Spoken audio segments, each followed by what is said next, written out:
Six childhood friends grow into the strongest hunters to ever live, conquering various treasure vaults and obtaining prestigious relics.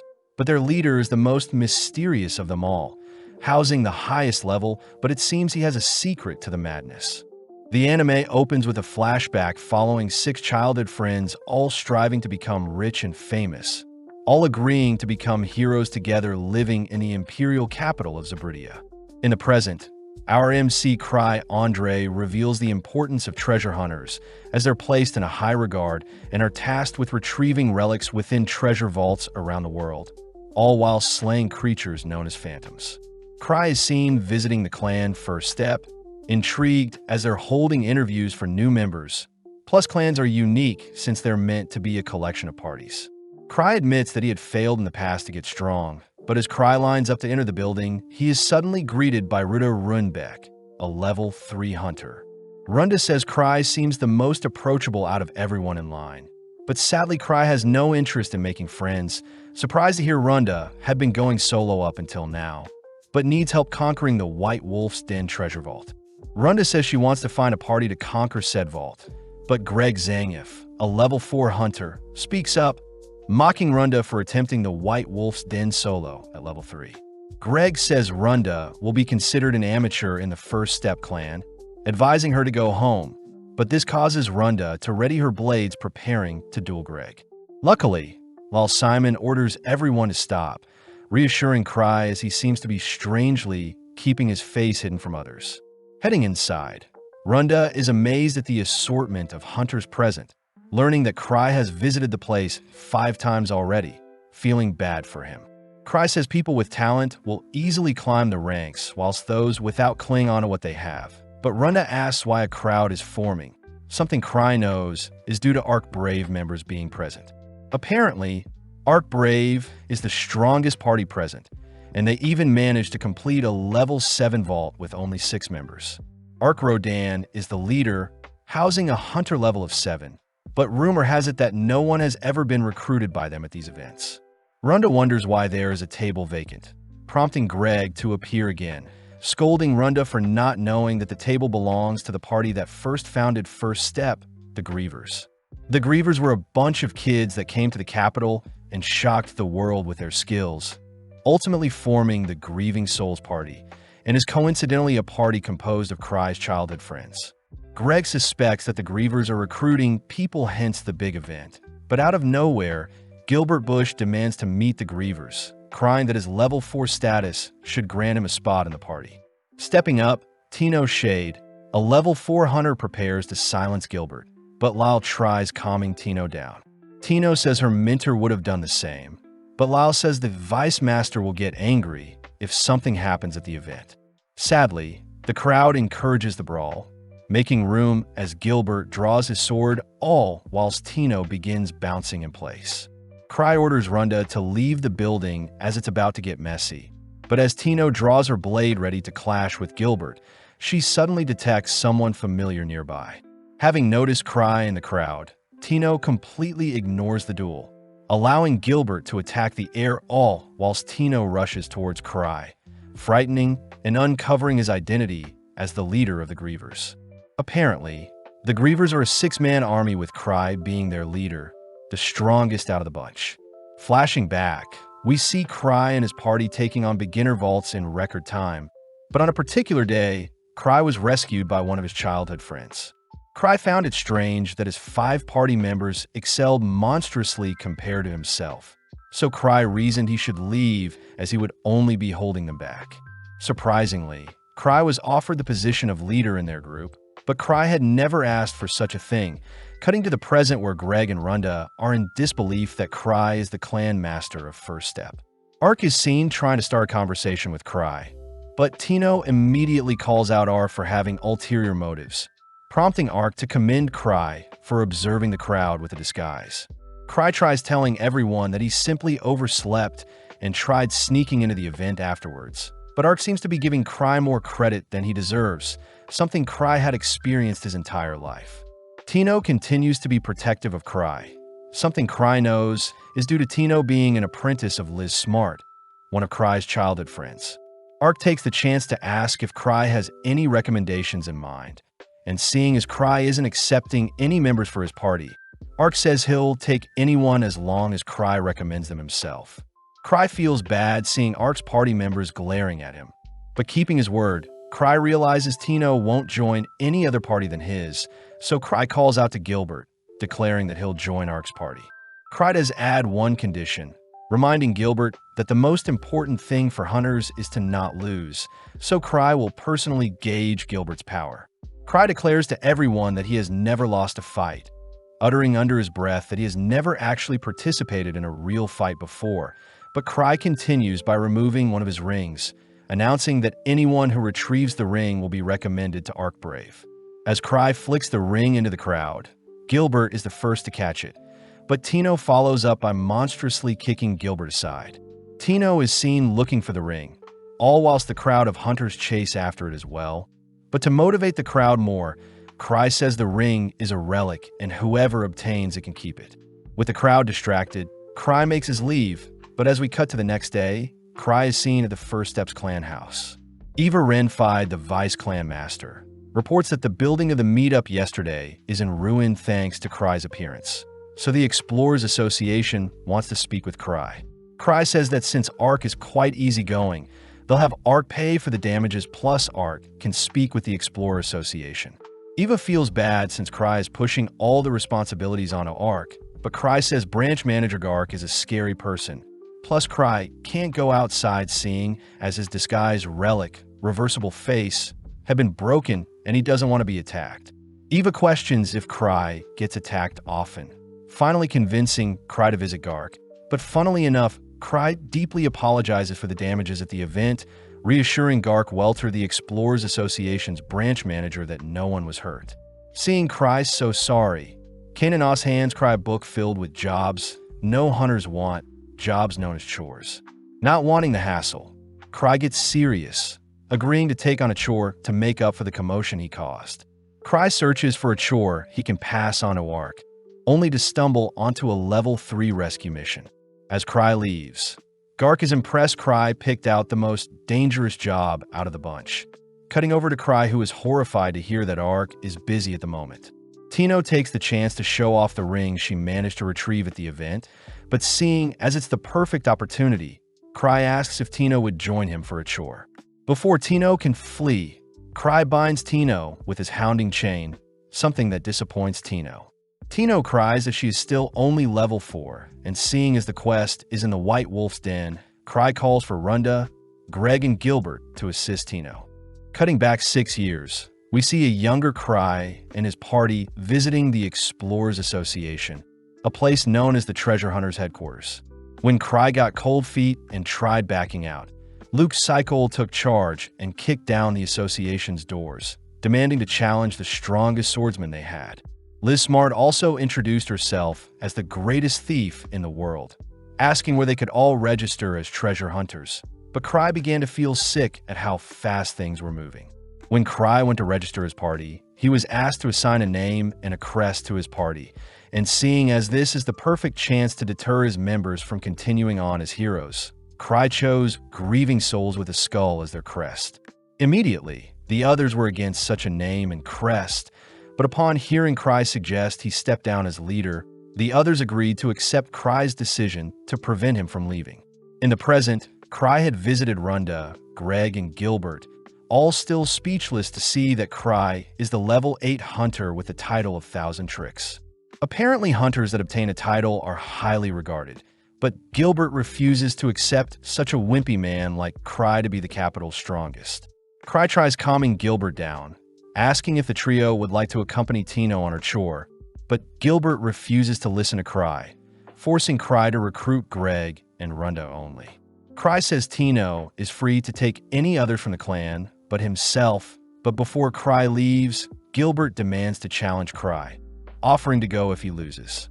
With Cry getting serious, he says that since Tino is the leader, she'll be the one to make Gilbert submit. With the challengers getting ready, we see Tino showing off her flexibility to Cry, but Gilbert is more fixated on defeating Tino so he can duel Cry. Tino reminds Gilbert that Cry is level 8 compared to a fly like Gilbert, who is level 4, But to make things fair, Tino says she won't be using any of her weapons. Cry says that although Tino and Gilbert are both level 4, Tino should be slightly stronger since she has battle experience. But Gilbert's Purgatorial Sword relic could be an issue. Surprisingly, Gilbert tosses aside his sword to match Tino, but before the duel starts, Tino demands to get ice cream with Cry if she wins. With Cry agreeing, Tino starts the duel by lunging towards Gilbert, missing a strike to his head only to launch him aside with a spinning kick. Sadly, Gilbert refuses to give in, charging at Tino, but she simply replies with a leg lock, demanding that Gilbert apologize to Cry as she tightens her hold on Gilbert. Pissed, Gilbert breaks out of Tino's bind, but is put to sleep shortly after by a decisive strike to the neck. With Tino asking for praise from Cry, Gilbert is seen barely conscious, revealing that at a very young age, he wielded a sword and defeated many adults with his swordplay, even heading to the capital and managing to conquer many treasure vaults at such a young age.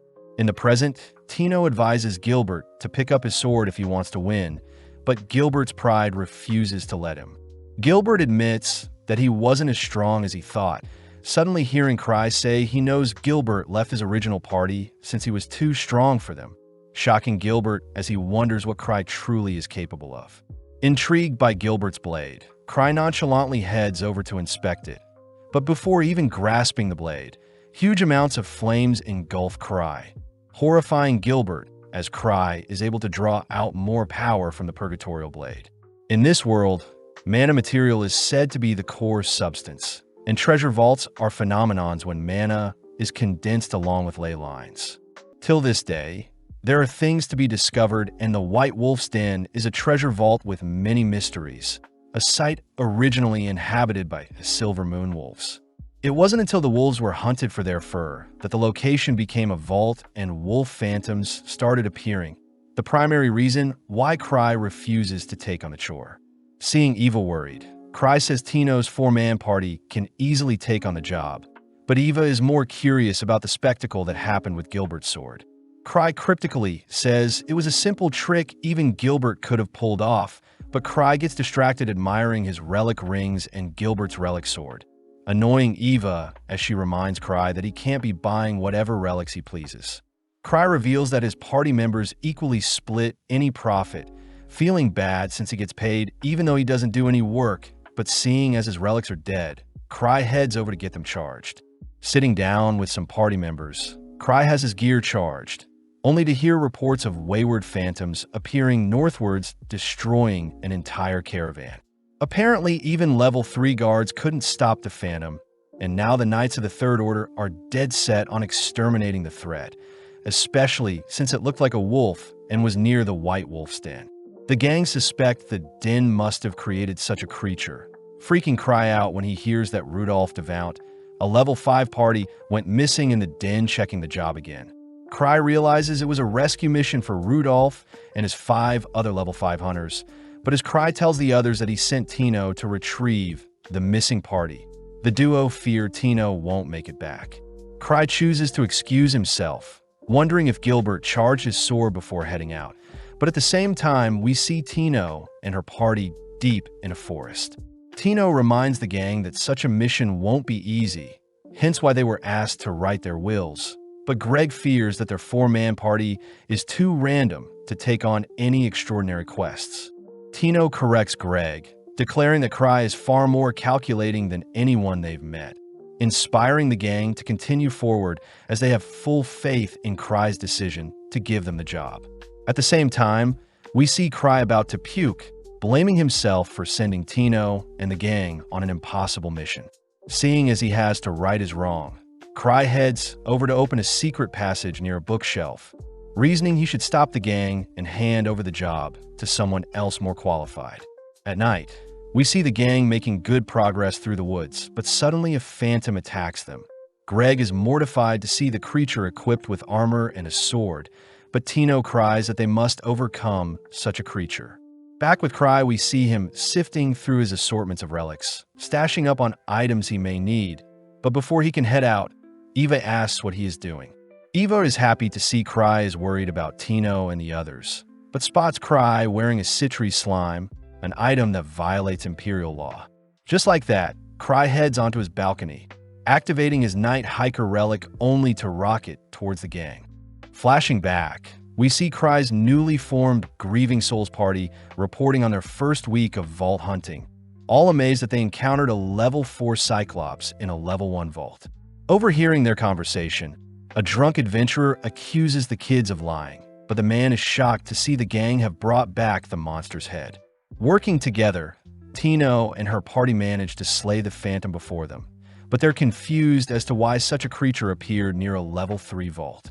Tino asks why Gilbert didn't use any flame magic, but Gilbert admits that his blade is out of mana, making Runda suggest they retreat for now. Tino stands strong, declaring that they'll continue on no matter what. Plus, they must hurry since the people they need to rescue might still be alive, egging the others to follow after Tino. With the gang making it to the entrance of the vault, they notice multiple wolf monsters decked out in bows and guns, and it seems their larger bodies are forcing them to remain outside and stand guard. Gilbert suggests that he rush head-on into the swarm and get rid of their weapons, but Tino calls Gilbert a fool, declaring that it's her duty to ensure everyone makes it back alive. Tino says herself and Runda will use their speed to draw the monsters towards them, and only then will Greg and Gilbert attack them, rendering their long-ranged weapons useless. At the same time, we see Cry soaring through the air to reach Tino as fast as he can, all whilst the gang begin making their way into the vault, slowly carving through the wolves they face. Tino is impressed by the others' abilities, glad to see they all have a sense of teamwork as Gilbert and Greg are relatively strong and have experience fighting. Runda, on the other hand, understand how she can distract and locate enemies, allowing Tino to deal any finishing blows, a party Tino wholeheartedly believes Cry had designed intentionally. As Gilbert clashes blades with the enemy, he is reminded of the moment he left his team, feeling a little bad since he outgrew them quite quickly. With Gilbert a little distracted, Greg charges the wolf Gilbert is dueling, allowing Gilbert to execute the monster. Moving deeper into the vault, Tino begins inspecting the surroundings, only to report a strong presence nearby that belongs to the boss. Seeing Greg a little panicked, Tino orders Greg to stand his guard and grow from facing strong monsters, something Greg admits he isn't used to, as he tends to flee from jobs when the obstacle in front of him is too great. Greg says he has seen many friends pass during his time as an adventurer, something Tino sympathizes with, but Tino reminds the others that Cry intentionally put them together. When Runda asks why she was selected, Tino gets jealous at Runda's figure, accusing Runda of seducing Cry with her breast, but regardless, the gang ventures deeper. Back with Cry, we see him scouring the forest from the skies, freaking out as he wonders where Tino and her party are. Unable to stop the flight relic, Cry has no choice but to fly into the vault in search of the gang. But as this happens, we see our gang come face to face with a monstrous wolf boss. Immediately, the gang are forced to play defensively, weaving and running away from the boss's strikes. But Tino notices that the boss has no protection around its skull. Stealing their resolve, Gilbert takes charge by blocking the boss's axe, prompting Greg to help distract the creature by slashing at it from behind. With both Runda and Tino running circles around the boss, Greg almost gets caught by the boss's axe, but luckily Runda tackles him to safety. Seeing an opening, Tino scales the boss's massive body, enduring a slash to the leg in order to make it to the boss's neck, only to plunge her blade into the creature's neck. With a lethal blow dealt, the gang watches as the boss disintegrates, all celebrating as Tino patches up her leg wound. Seeing as Greg lost his blade during the boss fight, Tino hands Greg her own blade. But before they can make plans to search for the lost hunters, a sudden projectile is tossed towards Tino's heart, something she barely manages to dodge. Seeing several other wolves emerge from a deeper section of the vault, Tino wonders if there are multiple bosses in the dungeon, wondering what Cry had in mind for them. Unable to fight at the moment, Tino orders everyone to flee into a crack in the cave, but sadly, one of the wolves rush to block them off. Greg and Gilbert say they'll distract the monsters whilst the girls flee, but Tino racks her brain for a solution, suddenly reminded of the ring she got from Cry. Refusing to leave anyone behind, The gang rally together to take down the wolf guarding the crack, first distracting and attacking the wolf from below, only for Runda to toss some projectiles at the wolf's eyes to blind it. Following up, we see Tino reminded of a time when Cry had taught her how to use one of his rings, and now using that knowledge, Tino uses the ring to launch a bright projectile into the wolf's eyes.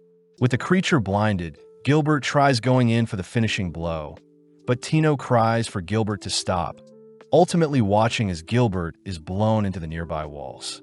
Tino blames herself for not being more specific with her commands, all gazing up to see the wolves glaring at them, finally giving in as they have nothing left. Before the wolves can attack, a powerful projectile sends the wolves flying, revealed to be Cry, who has arrived just in time, glad to see everyone is fine. Strangely, the wolves are quite wary of Cry's presence, and when one wolf tries slashing at Cry, a mysterious veil nullifies the attack. Smirking, Cry announces that he has 17 lives, swiftly conjuring several magic balls aimed at one of the wolves. As Cry's projectiles land perfectly onto the wolf, the gang are amazed to bear witness to a level 8's power, but surprisingly the wolf afflicted by Cry's powers is still alive. Cry admits that his magic balls are just shooting rings meant for show, beginning to freak out as the wolves before him are creatures he's never seen before.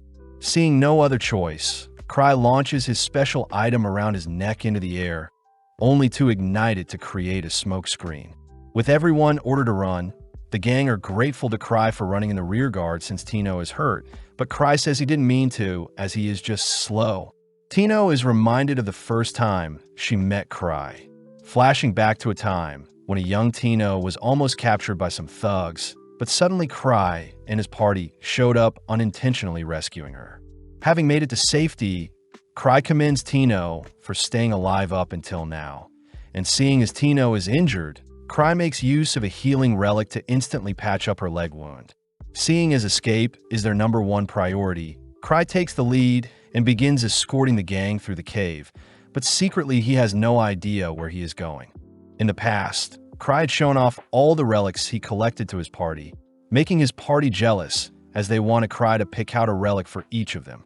Some of the girls were curious about a particular magic bag that could store an infinite amount of items, but Cry says it can only store chocolate. Liz had put on a mysterious ring, an item Cry is impressed didn't tear Liz's body into pieces. As for Luke, he picked up a curse sword, but was able to stop himself from going crazy. As the gang follows Cry, he says the White Wolf Den is impossible to navigate since it's like a maze, and every time Cry turns to check the flank, so does everyone else. Gilbert speaks up, asking what Cry's plan is, but Tino butts in stating that they must figure out what Cry is thinking themselves. Tino also adds that the direction they're heading is the opposite of the exit, annoying Cry, but regardless, they continue onwards. As they reach a fork in their path, Cry attempts to go one direction, but the others suddenly scream that they can sense the lost hunters nearby, something that even surprises Cry. The gang are happy to see Rudolph and his members are barely alive, and seeing as everyone is famished, Cry makes use of his magic bag, feeding everyone some chocolate. Tino can't help but gobble up the chocolate, admiring how calm and cool Cry is. But as Greg speaks with Rudolph, Rudolph reports that a single phantom with a skull covering its entire face wiped out his entire party. Rudolph suspects that the soul hatred incarnate embodies the lingering curse of the Silver Moon, and is a creature on par with Thousand Swords, the capital's strongest swordsman. Cry recognizes the swordsman to be one of his childhood friends, Luke Cycle, a level 6 hunter. Cry doubts the creature can actually be that strong, but seeing as their current party isn't capable of taking on such a creature, Cry says they should escape for now, allowing Tino to take it from here. Tino starts by leading the gang back to the boss chamber they fled from, and with everyone agreeing to make it out alive, Cry notes how he only has 5 safety rings left, meaning a 6th strike will be lethal for him. Cry also knows that his remaining relics won't even phase the enemy, but when the gang spot a monstrous entity approaching them, they all ready their weapons. Cry realizes he can use his Night Hiker to dive the attacker and sacrifice one of his lives. But when the actual boss appears, its sheer aura sends shivers down everyone's spine. Strangely, a second masked figure appears behind the phantom, instantly kicking it into a nearby wall. Someone Cry recognizes as Liz. Liz first asks if the people with Cry are new members, but Cry reassures Liz they aren't, pleasing Liz as she removes her mask. Liz gets annoyed seeing as the others don't recognize her. Plus, Liz revealed that she had to come get Cry, feeling ashamed as Liz had entrusted that Tino would be able to handle missions on her own, choosing to glare at Tino, who tries hiding behind Cry. When Gilbert tries diffusing the tension, Liz monstrously kicks him into the wall, turning back to face Tino, only to question if Tino was someone she should have taken up as an apprentice in the first place.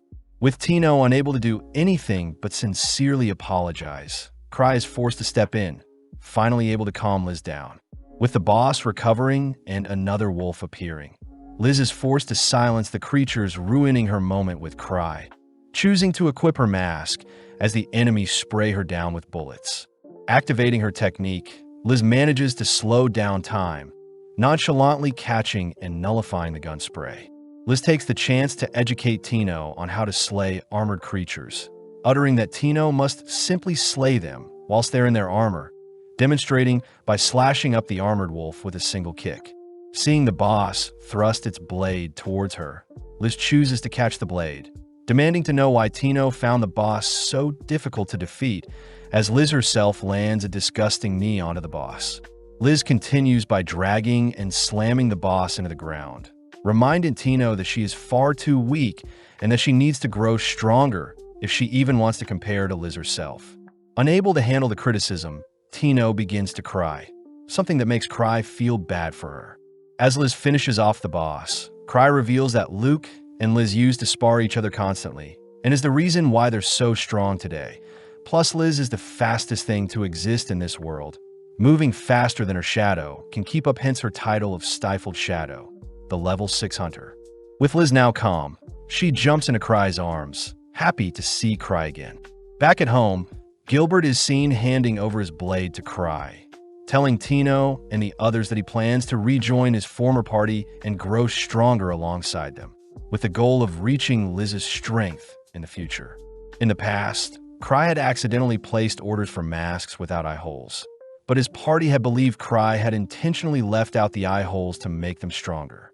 In the present, Liz sleeps soundly all whilst Cry seems to be looking for something, wondering if he should give up on his search.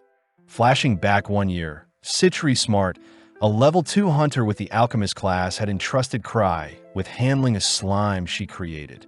Being the genius of the Grievers, with the title of Prodigy, the slime Citri gifted Cry is capable of destroying the entire capital. In the present, Cry says he had lost the slime, and when he had tried using the slime in the wolf den, it was already missing, so Cry reasons it was always empty to begin with.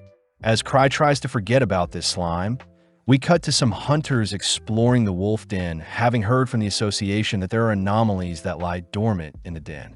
Unable to sleep all night, Cry drags himself throughout the building, only to run into Eva, who wants Cry to make a report on the wolf's den, seeing as Tino is training with Liz. Cry asks if Eva can check if a possible slime may be wreaking havoc in the capital, but first Cry heads to check out Tino's training.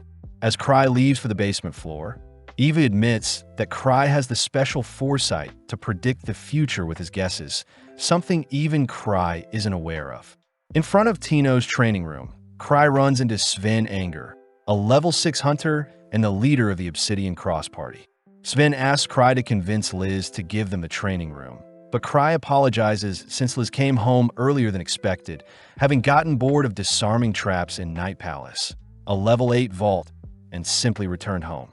Sven cries that Tino will be slain if Cry doesn't intervene, but although Cry is skeptical, he enters the training room only to see Tino completely knocked out. Liz seems to be pissed that Tino is not trying harder, preparing to end Tino with a lethal kick, but Cry suddenly orders Liz to stop. Liz says she is simply drawing out Tino's true strength, annoyed seeing Tino not trying whatsoever. But Cry reasons Liz should give Tino a break, something that ultimately convinces Liz to cease her training. Strangely, Cry's voice awakens Tino, prompting her to get back up, freaking Cry out when he sees Tino has the Griever's mask on. Unable to stop the girls, Cry heads back outside to apologize to Sven since he won't get to use the room. But Sven says he understands Tino's yearn to get stronger. In the meantime, Sven tells Cry about the phantom sightings up north. The same story Cry heard regarding the Knight's Order getting crushed. Cry is annoyed that Ark isn't here to deal with the mess, especially since Ark is a far more qualified leader than himself. But Cry suddenly gets an idea, suggesting that Sven and his Obsidian Cross party should investigate up north. Just like that, Cry manages to pass on a dangerous job to more qualified hunters. But as Cry leaves, Henrik Hefner questions why Cry always remains at base. Sven admits that Cry is strange, but Sven vouches for Cry, uttering that Cry is a monster within, warning Henrik to not underestimate Cry. That night, Gark and Kana discuss the ever-changing White Wolf's den, both unsure what caused the anomaly in the den. When Gark says he'll speak to Cry the next day, Kana says that the Obsidian Cross will be tasked with investigating the den, but Gark wonders if Cry is hiding things from them. Elsewhere, we follow several hooded figures and their leader, Noctis Cochlear, belonging to the Grand Master of Mages who researched the Akashic Tower. The men utter that the experiment they've been working on is able to draw in huge amounts of mana and artificially create a treasure vault, but the men agree to keep things under wraps in fear of Cry discovering their location. They mention that Sophia Black, Noctis' talented underling, will return soon and help with completion of the experiment, but in the meantime the men are tasked with gathering information. Elsewhere, we see a massive slime roaming and destroying the capital. But luckily, it's revealed to be one of Cry's nightmares. Feeling someone in the sheets with him, Cry calls out to Liz, who asks if Cry is free today, and seeing as both Tino and Liz don't have training today, Cry agrees to hang out with Liz for the day. At the entrance of the base, we see Gark greeting the receptionist, only to spot Cry with Liz. Gark reminds Liz that she is meant to report to him when she returns from vaults greater than level 7. But Liz snaps back, accusing Gark of using Cry for himself, something that agitates Gark. When Liz fires off a kick at Gark, Gark easily blocks the strike, holding back his anger as he warns Liz to not piss him off. As both Gark and Liz's auras swell, they both begin to brawl, all whilst Cry and Kana head upstairs for a more mellow chat. Kana tells Cry about the ley lines and strange mana gathering around the wolf's den, but Cry says this isn't the thing that concerns him, as he secretly knows he must track down where he lost Citri's slime. Kana get a little annoyed hearing that Cry will be remaining at the base, but as we cut back to Gark and Liz, we see Liz taunting and mocking Gark for becoming weaker since they last fought. Liz manages to dance circles around Gark, even giving him a chance to surrender, but this finally makes Gark snap as he begins infusing his body with mana. In the distance, Cry utters that Gark used to be a level 7 hunter with the title of War Demon, and luckily before people are harmed in their little bout, Cry calls for the two demons to stop fighting. Although Gark doesn't want to stop, Liz instantly rushes to Cry's side, a speed even Gark wasn't able to follow, ultimately convincing Gark to leave for today. Later that evening, Eva returns, mortified to see the state of their building, all whilst Liz and Cry start their date. Liz takes the chance to mock Gark's pathetic strength earlier, but Cry reminds Liz that she is far stronger than normal individuals. Shocked to hear that Liz didn't even consider the boss she fought in the wolf's den a worthy opponent. Cry wishes for the others to return, soon seeing as he may need to speak to Citri about the missing slime. But seeing Cry so serious, Liz asks what is on his mind. Cry asks what Liz would do if the entirety of Zabridia was wiped out, but Liz cries she would run away with Cry and visit the sea. Before Cry can adore how innocent Liz is, Cry notices Liz has run off to restrain someone. Someone Liz noticed was spying on them. Cry asks Liz to let the man go so they can have a chat, but the man takes the chance to run away, something Liz believed was intentional by Cry. As Liz and Cry resume their date, the man is left alone wondering how he was captured in the first place and why he was let go. Cutting to Sven and his party, we see that Gark has entrusted them with the investigation into the White Wolf's den, something that annoyed Sven as he wonders what Cry is scheming. Back with Cry, we see he is with Liz, who believes they're on a date, but Cry is more stressed seeing as they're walking through the most dangerous neighborhood in the capital. with the locals immediately recognizing Liz. Liz asks Cry why they're investigating, but Cry utters that he is simply investigating disappearances, fearing that it may be Citri's slime's doing. Cry also mentions how there's a new ice cream shop that opened nearby, exciting Liz as she chooses to enjoy her time with Cry, but off in the distance, we see the man spying on them prior freaking out. It's revealed that the man actually owns the new ice cream shop Cry is coincidentally heading to now, plus the store is home to one of their research facilities. Before the man can panic and close up shop, he suddenly notices that Sophia Black has returned, but right on cue, Liz bangs on the entrance of their ice cream store. Liz is pissed since she knows the store was open a minute ago, but before Liz can break down the doors, Cry reasons they should head home, relieving the man who is hiding inside with Sophia. At the base, Liz feels sorry for Cry since they weren't able to enjoy some ice cream together. But Cry notes how things aren't too bad since there haven't been reports of slime rampaging yet. Cry does ask if Liz knows when Citri is getting back, but seeing as Citri brought a lot of things with her, Liz says it'll take a while. Cry chooses to brace himself for the worst just in case, but suddenly Eva appears, reporting the people she had selected to investigate the Wolf Denver. Cry doesn't mind who goes, hearing that Sven and his party have already left, and the remainder along with a relic expert will join them tomorrow. Cry wonders why so many people are being sent back to the den, but regardless asks Eva to proceed as she sees fit. But in the meantime, we cut to Noctis, who praises Cry for uncovering their hideout in the slums. The other hooded men begin to panic, cursing Cry for leaving and mocking them once he discovered their ice cream hideout. But Noctis calms everyone down, asking Sophia what she thinks will be best for them. Sophia smirks, declaring that the defensive system she has built should be an interesting tool to test out against the Grievers. And seeing as they all believe Cry has uncovered what they're planning, Noctis allows Sophia to go wild and take care of things. The next day, we see Tino taking a bath, surprised to see she has no bruises, believing that Liz soaked her in healing potions after she was beaten to the brink of death. Heading to the base, Tino spots several carriages outside, hearing from Lyle that Cry had originally requested that Ark be deployed to the Wolf's Den, but seeing as Ark isn't available, they had to overcompensate with multiple weaker hunters. Tino wonders if the den had become more dangerous since they last stepped foot in it. But just then Cry appears, asking why so many people have gathered. Eva says they're the people she gathered since Ark couldn't make it, but Cry worries that deploying so many people will cost a fortune, asking if Eva could cut down the people being sent by half. Hearing this, the crowd begins to despair seeing as Cry is sending them to their deaths. But Cry reassures everyone that a measly level 3 vault is nothing. Seeing the crowd even more panicked than ever, Cry hears that Gark has pulled together additional funding to pay the hunters, but Cry wonders if the Citri slime could be in the Wolf's Den. Cry chooses to allow the hunters to be deployed as normal, but his change of attitude freaks out the crowd, and to make things worse, Liz appears declaring that she wouldn't have taken half of the hunters gathered here, seeing how pathetic they all are.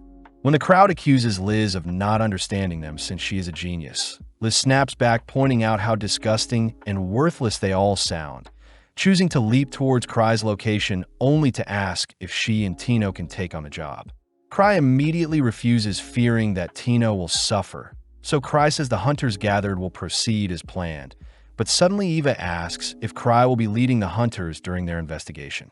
As the crowd begins cheering for Cry, Cry is coerced into leading the group, and seeing as he has no way out, Cry agrees to go, but he says Sven will take charge until Cry himself shows up. Cry secretly plans to show up only when everything is wrapping up, cutting over to Sven, who seems to be making good progress through the den, but they wonder why their phantom encounters have been weak up until now. With everyone heading outside and boarding the carriages, Cry manages to convince Liz to stay put at the base, only for Cry to instruct Lyle to look out for any slimes on their journey. Just like that, the hunters set off first without Cry. But as we cut over to Noctis, we see him and his men discover that many hunters are heading in their direction. Noctis orders his men to stand strong, but Flick Petson fears they won't stand a chance against the Grievers. Sophia corrects Flick, declaring that her defenses against the 3 Grievers present in the capital are already in place. Plus, Sophia is confident that her defenses will stop Liz's attacks, and her tricks can stifle Cry's genius brain. Noctis asks what Sophia will do about Citri the Alchemist, but upon hearing that name, Sophia becomes enraged, declaring Citri to be her nemesis, and that she doesn't even compare to someone like Sophia herself. Seeing Sophia fired up, Noctis orders his men to follow Sophia's commands. But back with Sven, we see that his party has yet to run into anything strange. With Henrik once again doubting Cry's reason for sending them here, Sven suddenly gets a message, only to order for everyone to evacuate with a whistle. Outside, Sven is mocked for evacuating everyone after receiving word to look out for a slime. But as Gain and other hunters mock Sven's decision, Sven corrects them. Sven says members of the Grievers would have never warned the others of the disaster, something that shuts up Gain and the other hunters as they realize Sven was only being safe and will resume their mission once reinforcements arrive. Gain questions why a slime would be such an issue, but Sven recounts a time when Cry had asked him to go cherry blossom viewing, and strangely Cry had asked Sven to bring his weapon. When they arrived at the cherry blossoms, the trees had suddenly become a treasure vault, a location commonly known as Prism Garden, and is an example of Cry being able to predict the future. At home base, Liz is seen jumping at any excuse to head to the den, dead set on showing how strong she's gotten to Cry. Cry says he needs to time things perfectly, but out of nowhere Citri appears, asking if Cry needs help with anything. Citri suddenly mentions how they need to crush a dangerous force before they gain too much power. But at the same time, we see Gark suiting up ready to head to the wolf's den, as well to prove to Liz he's still a warrior, only for Citri to appear, asking for a favor from him.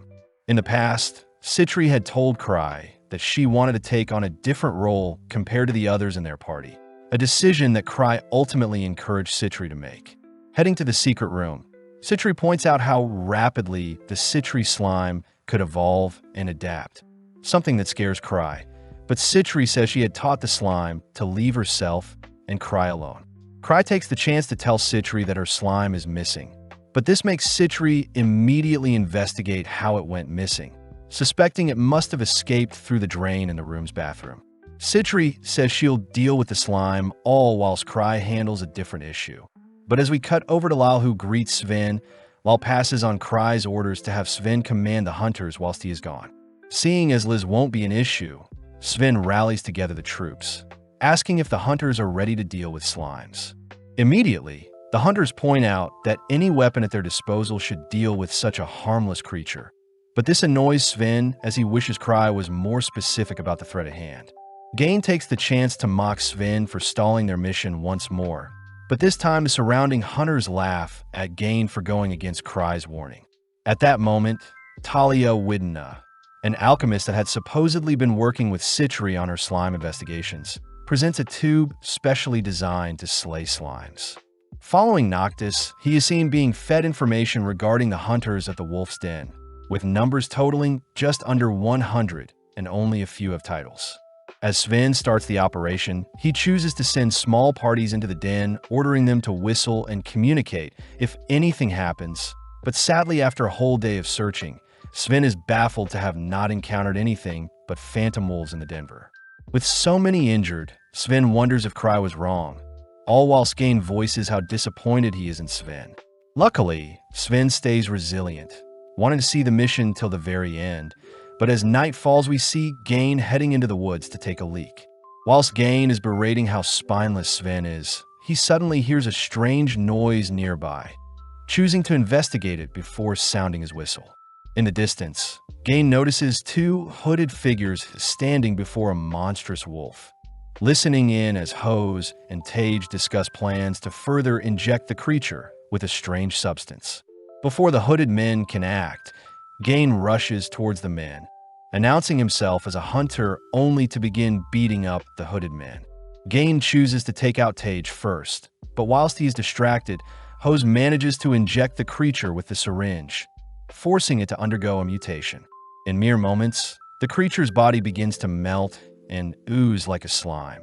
And as the creature roars, we cut back to Sven and the others who hear a whistle out in the woods. Recognizing the whistle, Sven immediately orders all the hunters to ready themselves for whatever is in the forest, all whilst Talia follows the gang. With Sven counting his troops, he hears that Gain was last seen in the forest, but luckily Gain appears to have lost an arm but had managed to escape. Not too soon after, a disgusting ooze-like slime emerges from the forest clearing, prompting Sven to fire an arrow at the creature, but it doesn't faze the creature. As the creature worms its way towards the hunters, they try their best to barrage the creature with various magic spells, all whilst Henrik begins healing Gain. Gain reports that strange men in hoods injected a phantom to create the slime, and seeing as Sven's attacks, nor any physical or magical spells are working on the monster, Sven orders for the hunters to evade and box in the slime. Seeing the creature devouring several hunters, Sven asks Talia to hand over the slime slaying vial, only to begin leading the slime away from the others. Seeing the slime bounce after him, Sven uses the opening to sneak the vial onto the creature's landing point, only to watch the vial blow up within the slime. Sadly, such a small explosion doesn't faze the creature as it tanks the explosion only to continue its march towards the hunters.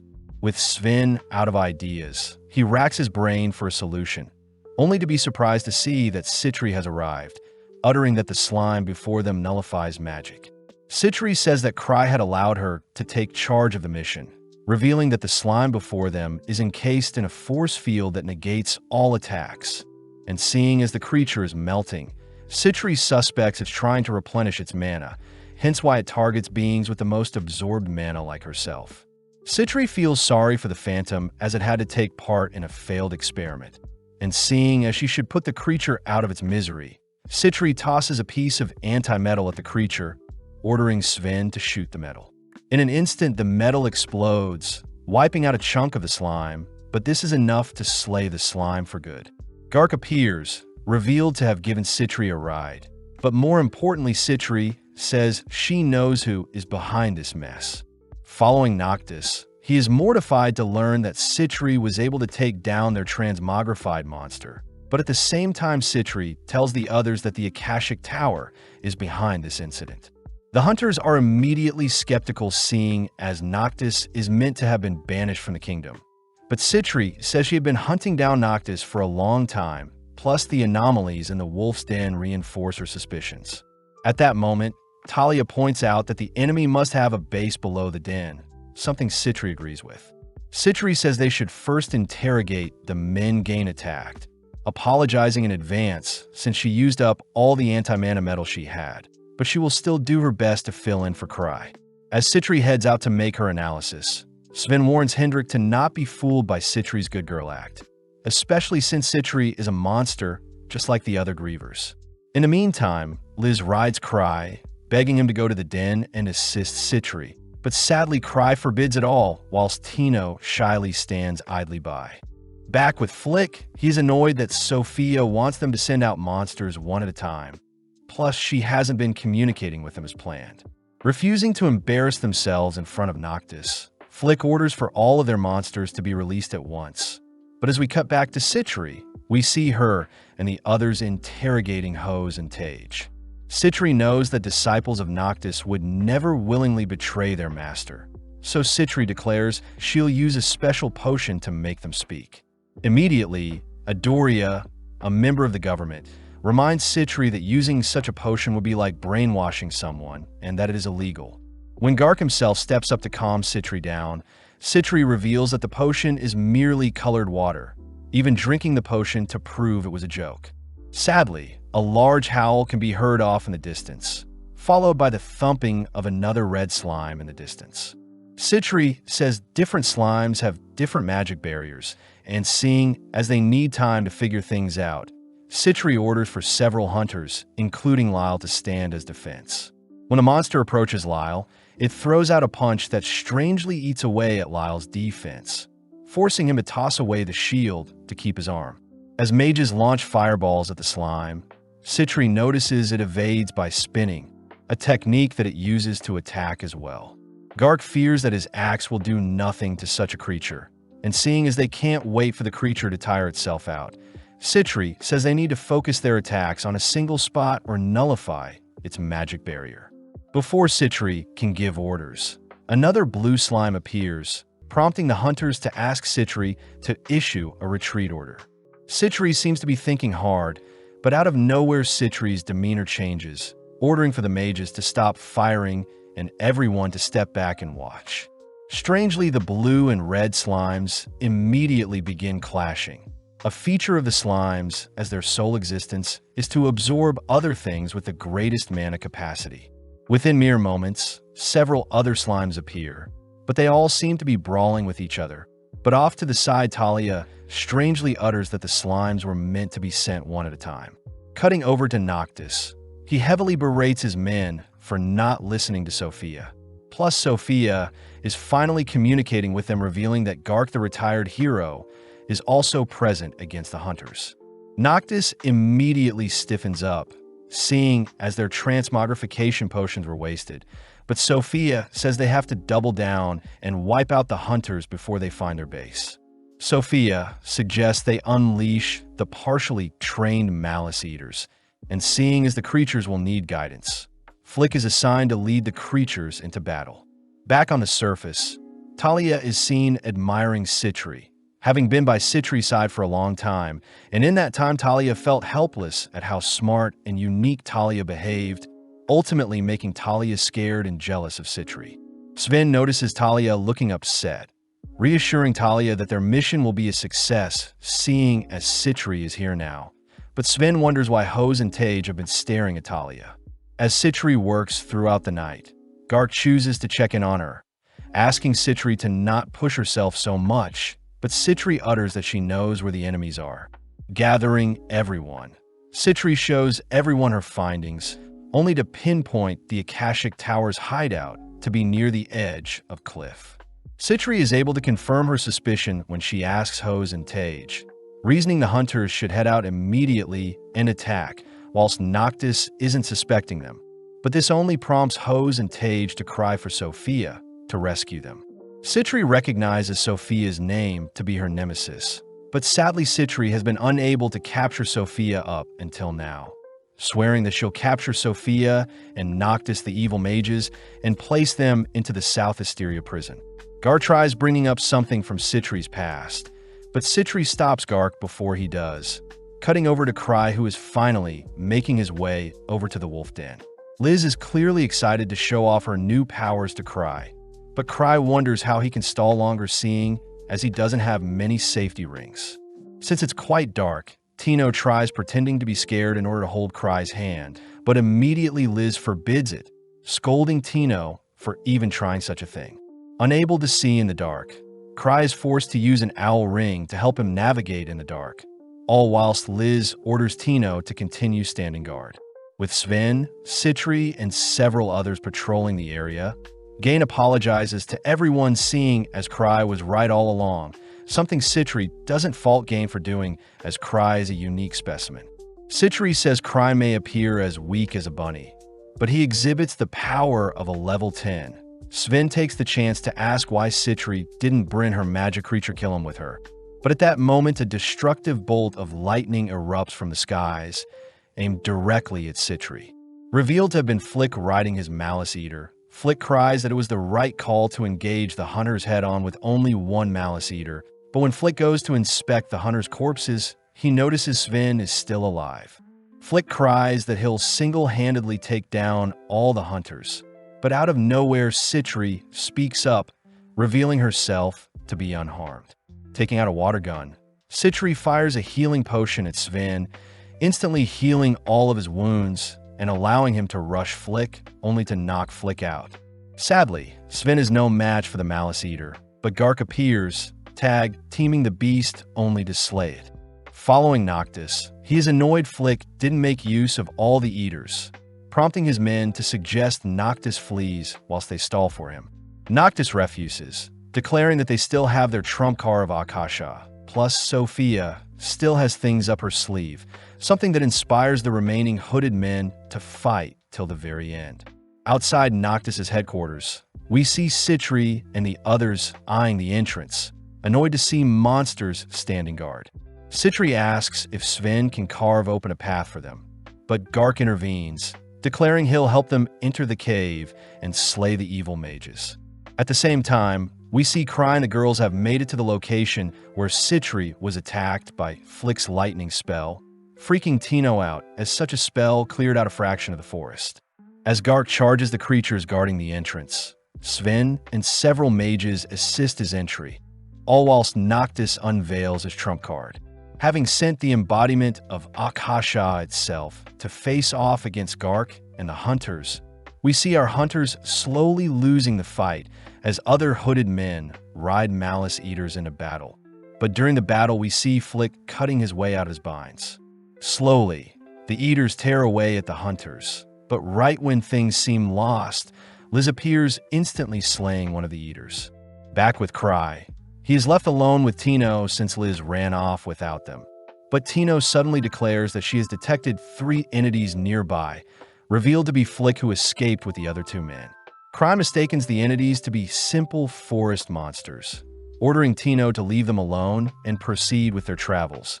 And seeing as his owl ring wore off, Cry asks Tino to lead the way. With Liz now assisting the hunters, she is easily able to help turn the tides, teasing Citri for losing before she showed up, but Citri can only curse at her big sister for making fun of her. When Liz wraps up slaying the Malice Eaters, she darts towards the Akasha golem, throwing out a kick, but its hard exterior deflects the blow. Liz tries to pummel Akasha with a barrage of blows, but it only knocks the golem back, allowing Gark to follow up with a cleave that freezes a portion of Akasha's body. Strangely, the ice suddenly disappears, all whilst Akasha reacts to block one of Sven's arrows. But when Gark tries slashing at the golem once more, Akasha suddenly vanishes. Having leaped into the air, the gang are reminded of Ansem, and when Liz tries sneaking up for an aerial attack, Akasha detaches one of its arms to reveal a cannon. Firing and scraping Liz is forced to back off for now, all while Citri wonders why Akasha is solely fixated on attacking Liz. Liz is annoyed seeing the golem underestimate her, but when Liz and Gark work together to knock Akasha onto the ground, it shows off some boosters that rocket it onto its feet. Having exhausted herself, Liz declares it's over, prompting Cry and Tino to appear. Liz apologizes since she wasn't able to defeat Akasha before Cry showed up, but out of nowhere the golem locks on a Cry, suddenly flying towards him. With Cry unfazed, the golem takes a swing at Cry, but mysteriously Akasha is flung back, turning off on the impact. Cry apologizes since he couldn't see anything due to his poor vision, but in the morning, Gark reports that the Akashic Tower members were ultimately able to escape, but their research and documents were left behind. Citri is seen thanking Cry for the reinforcements, catching Cry up on what transpired whilst he was gone, all whilst Tino gives Liz a massage. When Cry asks if Citri needs help with anything, Citri says she's fine, only to glare towards Talia's direction. Cutting over to Noctis, he hears from his men that Sophia is undercover amongst First Step, and seeing as they've completely been bested, Noctis declares they'll be leaving Zabridia, all while Sophia seems to be searching for Citri's slime. Following Cry, he is seen being accused of setting everything up and keeping things from the association and government, something even Adoria believes. Cry asks why Gark and Adoria don't just speak with Citri, believing they're still hesitant due to the incident 3 years ago where Citri would have been falsely accused if it weren't for Gark intervening. Adoria reminds everyone that the evidence at the time pointed to Citri, and because of the incident, Citri was demoted and given the title of Deep Black, something that can't be reverted. Gark cries that Citri had no reason to associate herself with the South Asteria's mass prison break 3 years ago. But as we cut back to Noctis, we see he has captured Talia and is demanding that she drop the act. The men gathered all tell Sophia to stop being Talia, but when they see one of the Malice Eaters growling at Talia, they all freak out seeing the real Sophia appear besides Talia. Sophia reveals that she is a complete replication of Talia, choosing to remove her disguise only to reveal herself as Citri Smart, a fact no one knew, not even Noctis. Before the men can attack Citri, Citri says she had always admired Noctis and his research into Akasha, and seeing as she could have never acquired and dedicated the time into researching such things, she had to play the role of apprentice to her master Noctis. Citri admits that Cry did warn her to drop the act soon, believing that Cry had sent all the hunters to the wolf's den to help Citri test out Akasha's abilities, but when she saw the hunters overwhelm the golem, she decided to end the experiment, and was the reason why the golem flew back and didn't attack Cry. Citri declares she'll be taking the men in, first heading over to Talia and apologizing to her since she needed Talia to play as the scapegoat, having learned from her past to not stand out. When the men order their Malice Eater to attack Citri, Citri manages to tame the creature, pissing Noctis off as he casts his Kaiser Flame to incinerate the eater. Citri uses the opportunity to unveil her Citri Slime, a creature that could devour anything and grows with the amount of mana it consumes. And seeing as there is no hope of defeating Citri, as is, Noctis chooses to flee, leaving his underlings to stall. Sadly, when Noctis heads for the exit, a strange being pushes him back. A creature Citri reveals to be her own Chimera Killium, a creature created from the leftover parts from Noctis's previous experiments. With Citri donning her Griever's mask, she orders Killium to slay Noctis, only to cut to later that day, where Cry is surprised to hear that the Akashic Tower members have all been captured, but their memories seem to be missing. Citri also mentions that Talia was caught in the crossfire, but Cry has no idea what she is talking about, only nodding and agreeing to fulfill any future requests Citri may have. Holding another meeting with Gark and Andoria, Cry asks if he could have the Akasha Golem and the Malice Eaters. Outside, Citri is glad that Cry was present as they managed to obtain the Malice Eater, but not the Golem. With Citri heading to pick up the Eaters, Gark asks to speak with Cry, reporting that Arnold Hale, a level 7 hunter from Nebula Noob's The Land of Fog, has arrived at the capital. Cry says he doesn't really care who Arnold is, but Gark reminds Cry that Arnold had taken down a lightning dragon in the past, but Cry mentions he also took down a dragon as well. Gark gleefully laughs, apologizing for not knowing only to pat Cry on the back, accidentally destroying one of Cry's safety rings, all whilst asking Cry to not start trouble with Arnold. As Gark leaves, Cry notices a familiar-looking poster, surprised that the annual Zaberdian auction is occurring soon, and is an auction that shows off many rare relics. Cry panics, seeing as he has no funds, plus he can't keep borrowing money from Citri. But at that moment, Chloe Welter calls out to Cry, someone Cry remembers works as a receptionist and is Gark's niece. Chloe asks why her uncle has been so happy lately, but Cry doesn't know, suspecting it may have something to do with Arnold from the Falling Fog. As Citri appears, Cry heads out with Citri, passing through the yard only to be brushed by some interesting people. As we follow Chloe, she greets Arnold and his party, only for us to cut back to Cry, who sees Chloe has tamed the Malice Eater given to her. Given the name Drink, Citri says their pet won't harm Cry or herself. But when Drink leaps into Cry's arms, it begins picking away at the safety rings Cry has, forcing Citri to pull Drink away before it does too much damage. Cry fears that any more cuddling with Drink will drain the remainder of his safety rings. So Cry asks Citri when Lucia will come back and charge his relics. Citri suspects it'll take a while since Luke is off engaging the boss of their assigned vault, and Lucia and the others are choosing to stay with him until they're finished. Citri also remembers to hand Cry something, an item Cry recognizes as an Aspiration Manifest, a relic that lets a user store any one spell in it, just like the one Cry carries around his neck and acts as a lucky charm gifted to him by Lucia. Citri asks Cry to take good care of it, but as we cut to Arnold and his party, we see Jaster pissed that Chloe wasn't more scared when she laid eyes on Arnold.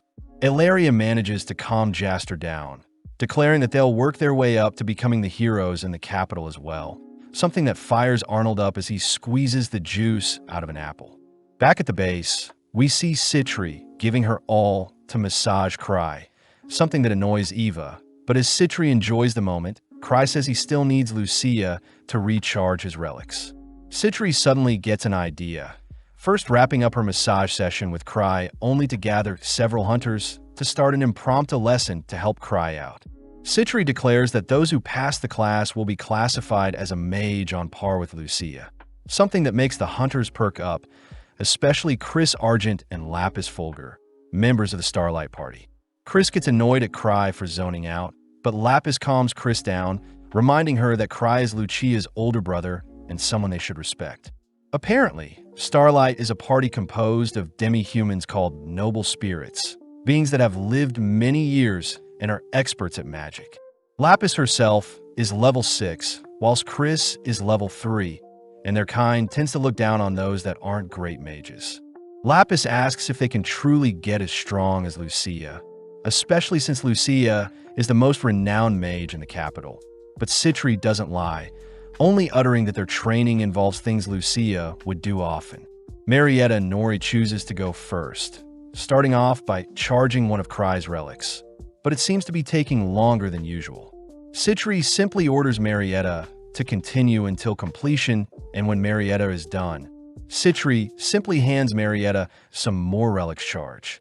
Citri explains that a mage's mana capacity normally stops growing around their teenage years, but as Marietta collapses from mana exhaustion, Citri reveals that a mage's mana capacity actually increases slightly every time a mage exhausts their mana. Chris says it takes a decent amount of time for someone to recover from mana exhaustion, but Citri takes out a unique liquid, dripping it into Marietta's mouth only for Marietta to strangely jump up. Citri adds that this was the method Lucia herself endured to improve as a mage, and seeing as Lapis and Chris are still hesitant, Citri points out how Starlight wants to recruit Lucia, but their members of Starlight aren't willing to endure as much as Lucia to grow. With Chris and Lapis refusing to be humiliated, they demand to start their training immediately, prompting Killiam to unveil a hoard of relics for them to charge. Seeing Lapis and Chris training, the other mages begin charging the relics as well. But as we cut to later that night, we see Ark being offered a deal by a man, but Ark apologizes since he wants to stay by Cry's side. The man is amazed someone could be as powerful as Ark himself, someone who hails from the House of Rodan, but the man asks if Ark has met Earl Gladys yet. With Ark informing the man he hasn't, Ark suddenly turns to greet Lady Eclair Gladys. The next day, Cry and Citri visit Liz and Tino, but as Liz gets cleaned off, Citri begins inspecting Tino's body, amazed at how much Tino has grown. With Tino unable to move, Cry is forced to ask Citri to stop trying to take Tino for herself, prompting Tino to run off to fetch a towel for Liz. As Liz confidently strolls into the room nude, Tino is forced to help cover Liz up, all while Citri blocks Cry's eyes, only for Liz to ask why Cry is here. Cry says he wants to celebrate Liz and Citri's safe return, but before Liz can embrace Cry, Citri tackles Liz to keep her away from Cry. Tino gets excited since she gets to celebrate with them. But as we cut to later that evening, we see Arnold and his party strolling through town. Arnold demands they get some drinks, but at the same time we see Cry and the gang out celebrating, only for a drunken Liz to accuse Citri of spiking her drink.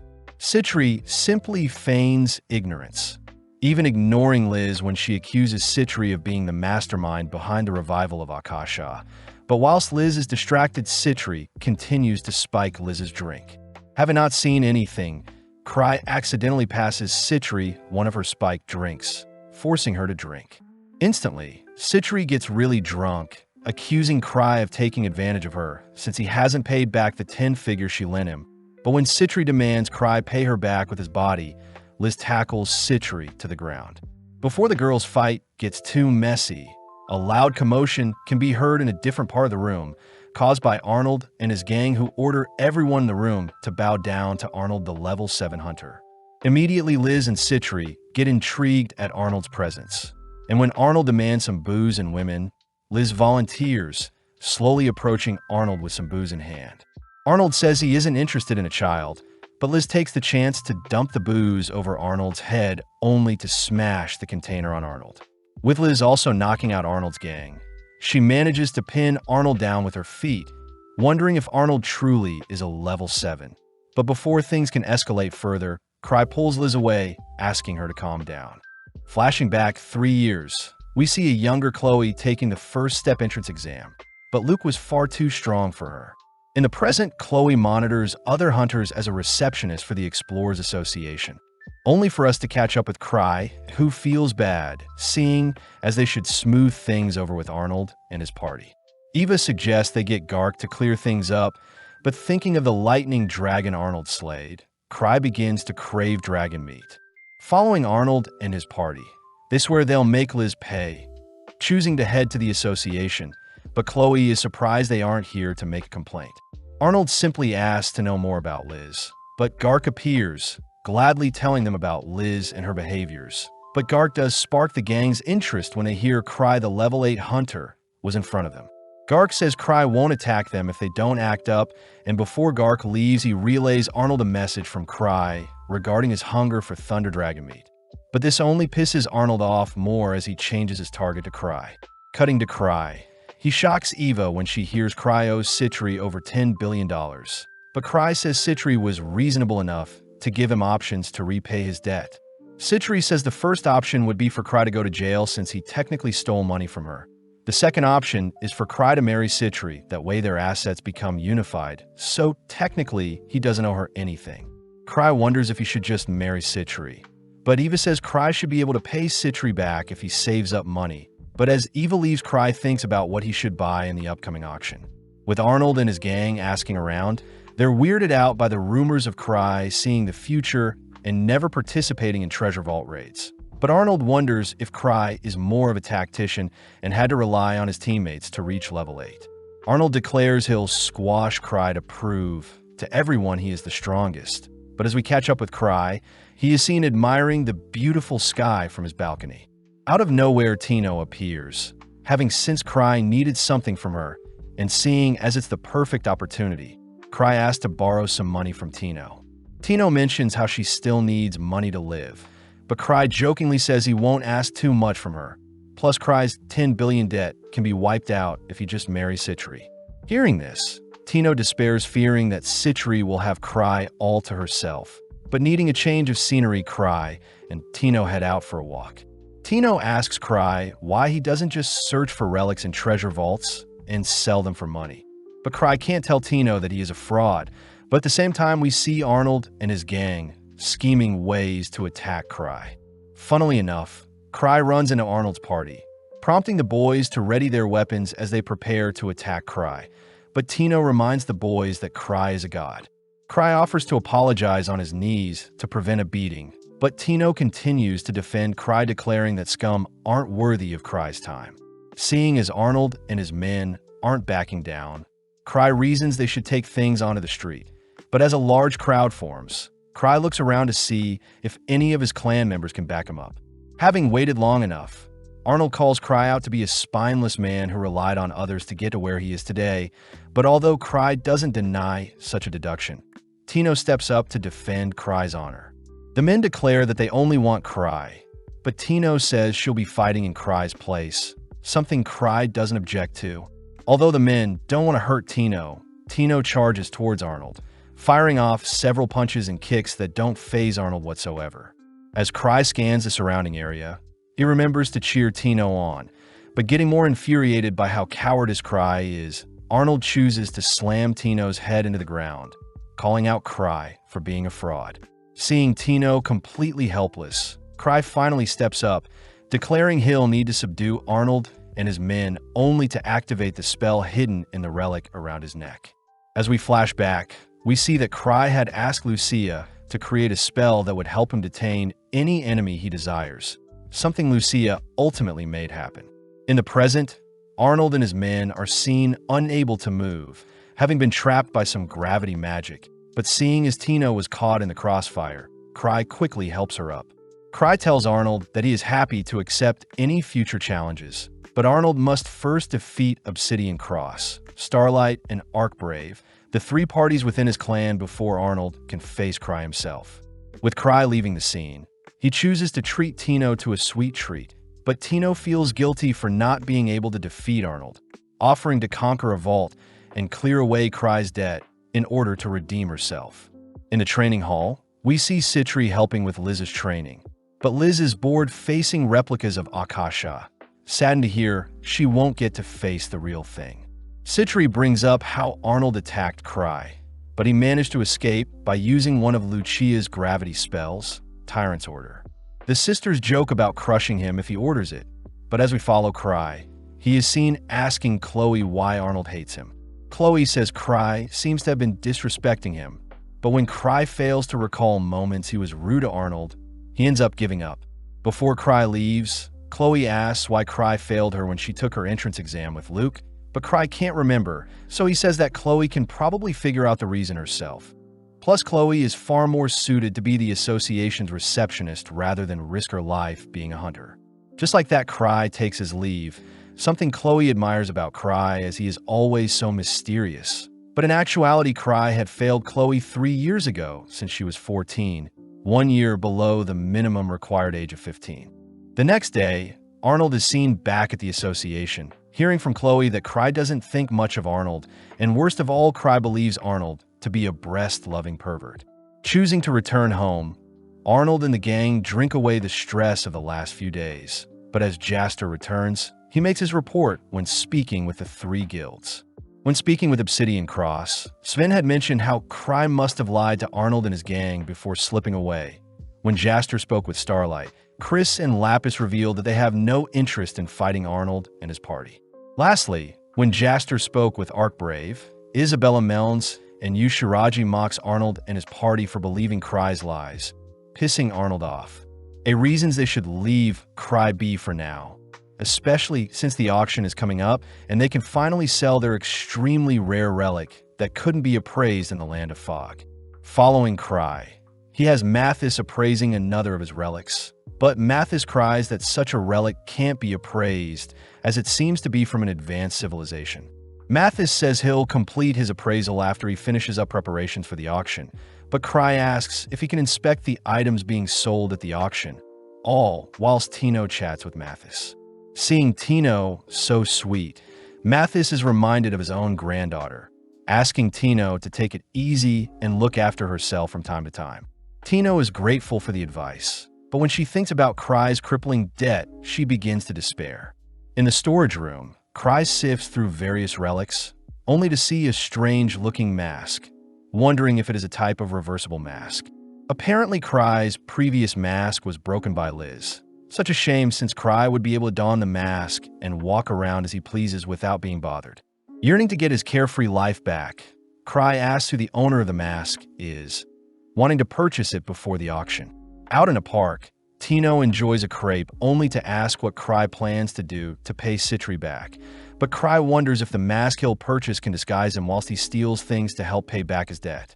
Cry feels bad hearing that Citri is running low on funds herself, plus most of the experiments she conducts cost a decent amount of money. So as our duo stroll through town later that evening, Cry racks his brain for other ways to get money.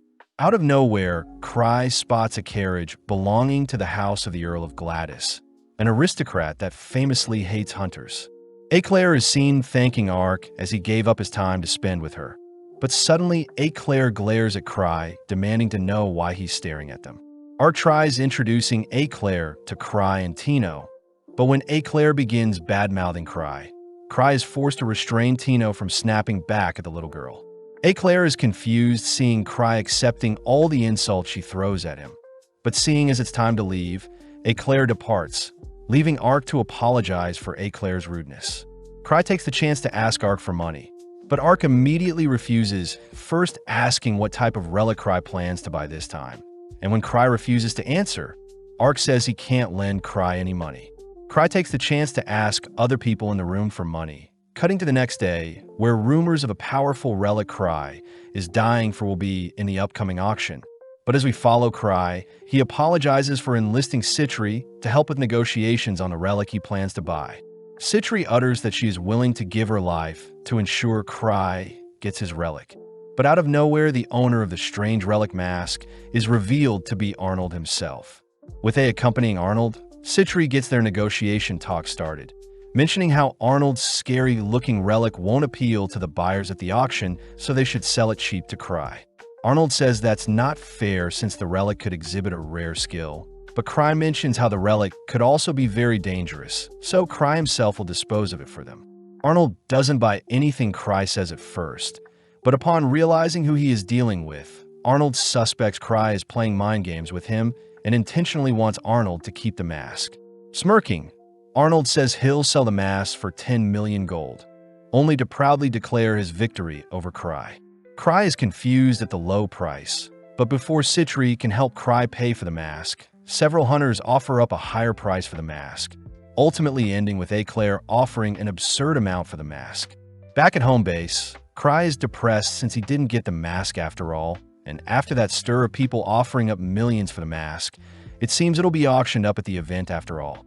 Mathis had appraised the mask to be quite dangerous, and thanks to the rumors of Cry searching for an all-powerful relic spread, Cry won't get his mask, plus he needs to continue saving to pay Citri back. At that moment, Citri appears, revealing that she had actually been saving some money for the day Cry and her get married, unveiling a total of 800 million gold. Seeing Citri so infatuated by Cry, Eva reminds Citri that she can't keep enabling Cry's obsession with relics, but as the girls argue, Cry heads onto the balcony to get some fresh air. After some time passes, Citri says they should visit Eclair and see why she wants to buy the mask as well, cutting over to Eclair, who demands to know why Cry is visiting her. Cry mentions how they're here to chat, but Eclair begins to accuse Cry of using unfair tactics to reach level 8. Refusing to believe a nobody like Cry is stronger than Ark. Eclair reveals that she plans to purchase and give Ark the all-powerful relic mask, so he can overthrow Cry. But Cry corrects Eclair, stating that Ark would never want someone else's help to defeat his foe. Citri also speaks up, declaring that they'll willingly put up 200 million against Eclair's bid of 100 million. But Citri says they'll give up if Eclair continues to bid more. At a crossroads, Eclair reports this news to her father Van Gladys, only for Van to ask Montour how much they can pay for the mask. Montour says their family can pull together 1 billion gold in total plus some extra if they need to. And seeing as the House of Gladys refuses to lose, Van instructs Eclair to win the bid no matter what. On the day of the auction, Citri reports that they have a budget of 950 million gold, something Cry appreciates Citri for pulling together. Before Citri can embrace Cry, Liz appears to pull Cry away, even mentioning that she can help steal the mask if they happen to lose. Arriving at the auction hall, Cry spots Tino hanging out with Runda, Greg, and Gilbert, all teasing Cry for stirring up so much trouble. Cry feels bad for not inviting Tino to come with him, so he gives Tino the role of being his agent, exciting Tino as she gets to raise the paddle to place a bid. With Tino promising Liz they'll win, Cry takes note of Eclair, who has arrived looking more confident than ever. But as the bidding begins, we cut to entry 14, where a massive mirror shield is sold for 15 million gold. In a stand, Liz is completely bored, something Cry apologizes for since the mask will be put up for bidding towards the end. Cry is forced to watch as various relics are wheeled onto the stage. But every time, Cry holds himself back from bidding, signaling to Tino to not place a bid just yet. Cry suddenly spots Tino checking on his behavior, forcing Cry to squirm as he wonders if he should buy multiple cheaper relics over an expensive one. Plus, Cry says he has an ace up his sleeve. With more and more relics being sold to other buyers, Cry prepares to give the signal to Tino to purchase the upcoming relic, but Cry stops himself, reasoning that it would be a betrayal of trust to Citri. Sadly, Cry's cravings have overcome him as he announces he'll splurge now and suffer the consequences afterwards. But surprisingly, entry number 44 is revealed to be the golem Akasha. Citri is in complete disbelief, but as the bidding starts, the price immediately starts to skyrocket. Cry immediately notices Citri acting strange, and when Cry offers to bid for the golem, Citri says they can't since Cry's mask is more important. Cry knows that the golem took tons of time and effort on Citri's part to make, and seeing as this is the perfect time to splurge, Cry gives the signal for Tino to enter the bid. Within a few seconds, the value of the golem rises to 500 million, something that scares Citri as she fears they won't have enough for Cry's mask. Cry reassures Citri that this means more to her than his mask, proceeding by having Tino place a bid for 950 million, but sadly another bidder puts up 990 million, an amount over their budget. As the bid wraps up, we see the golem was sold for 1,060 million gold, but more surprisingly, Cry was the one who placed the bid. Citri says they won't have enough to pay, but Cry reveals a check that will help cover the total amount, something Citri is grateful for. Cry reveals that he stole half of Lucia's savings to come up with that check, but out of nowhere, Greg was revealed to have placed the bids for Tino. Outside, the gang learned that their billion-dollar bid broke a record, and since Tino didn't know how to bid, Greg offered to bid in her place. A perfect scenario for Cry. Cry says Greg surely won't hound money from him nor Citri, so Cry takes the chance to leave. In the auction hall, we see things heating up as Claire prepares to bid her heart out for the mask. But outside, Cry realizes his mistake as he still needs to get the mask somehow. Luckily, earlier in the day, Cry had visited Ark, instructing him to get the mask relic from Claire, as it's quite dangerous. Although Ark's party is skeptical at Cry's warning, Ark asks what he'll need to deal with the relic, but Cry says Ark won't need any weapons and he'll need to hurry since Cry will be sad if Ark fails. Having returned to home base, Cry says he plans on having Ark retrieve the mask for him, where he'll be able to purchase it off Ark for a discounted price. Following Claire, we see her depressed, having easily won the bidding for the mask, but Van tells Claire that Cry had left the auction already, suspecting that he let Claire win on purpose. In her room, Claire begins to cry, blaming herself for losing to Cry, plus she can't give such a hideous mask to Arkansas. When Claire cries to be stronger, a voice from the mask can suddenly be heard, beckoning Claire to put it on. When Claire refuses, the mask begins listing things it can give to Claire to make her stronger, forcibly diving towards Claire. Downstairs, we see Ark has arrived, hearing from Van that Claire had shut herself in her room, embarrassed by what happened at the auction house. Before Ark can wonder what Cry was thinking of sending him here, a sudden noise upstairs forces Ark and his party to rush to Claire's location, but out of nowhere they spot Claire beating up her knights, revealed to have equipped the mask. Claire is seen screaming that she has become stronger, but unable to bear Claire's torment. Ark chooses to approach Claire only to call out her name. Snapping out of her frenzy, Claire says she wanted to give Ark the mask she bought for him, but before she can remove it, she becomes enraged seeing as Ark is carrying around a sword. Leaping back, Ark realizes Cry was right about not needing to bring any weapons, and seeing as they'll need to subdue Claire, Ark orders for his party to assist him. With Claire equipping a sword of her own, she screams that she isn't weak only to clash blades with Ark. Elsewhere, we follow Arnold and his gang all celebrating a win, since they managed to cash in the mask for 200 million gold. When they return to their home, they notice Liz and Citri waiting for them, demanding that Arnold fork over some of the cash, as it was thanks to Cry that they made so much. Liz reveals that earlier, whilst they were celebrating and drinking, Citri had poisoned their drinks, and now the girls are willing to sell the antidote to them for only 110 million gold, an offer Arnold can't refuse. With Ark returning to report to Cry, he is surprised to see Cry has thrown a party to apologize to Ark, but Ark mistakes the apology for Cry, giving him so little information on the mask.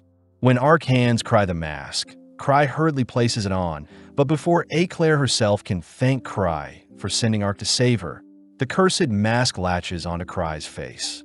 Funnily enough, the mask evaluates Cry's stats to be too low for it, immediately disengaging and falling off Cry's face. The series ends with the gang all gathering for a celebration, seeing as Cry had finally obtained the mask he wanted, and with Luke, Ansem, and Lucia still stuck on conquering the Night Palace. We cut to several days later, where Eva asks Cry to give his report on the 7th member of the Grievers, Eliza Beck, a level 6 hunter with the role of a thief from the Desert Nobles. Flashing back, we see a younger Tino dressing up only to head into town to run some errands. But her aunt warns the 11-year-old Tino to head home immediately after her shopping and not wander around too much. Heeding her advice, Tino heads to a bakery to pick up some bread, only to be warned by the owners that some red bandits have been kidnapping people recently, and that she should stay on the main roads and avoid back alleys at all costs. With Tino wrapping up her shopping, she realizes she had missed an ingredient, but before she can head back to the shop, she bumps into a crook. Frightened by the man's scary demeanor, Tino tries to flee, but a second man blocks her escape. Immediately, the men demand Tino cough up some cash before the knight's order arrives. But Tino refuses as she flees the scene. Sadly, the men are simply toying with Tino as they let her tire herself out only to confront her once more. Despairing, Tino is asked to drink a strange potion. But suddenly, Cry's voice can be heard, something that frightens the men. To make things worse, the remainder of the grievers make themselves known. But this only pisses off the men who recognize the kids as the newcomers in town. When one of the men try to attack, Luke and Liz blow them back, and seeing as they're outnumbered, the men agree to flee, allowing Cry to introduce himself to Tino, a pivotal moment that changed Tino's life forever. In the present, Tino is seen recounting her past to Eva and Cry. But funnily enough, Cry didn't mean to save Tino that day, as he was simply lost and bumped into her. After the grievers had rescued Tino, they had promised to retrieve Tino's lost pin, and not too long after, Cry and his party had introduced themselves to Gark. When the gang reported the thugs to Gark, Gark wanted to know more details on the two men, but sadly the grievers' masks prevented them from properly profiling the two men.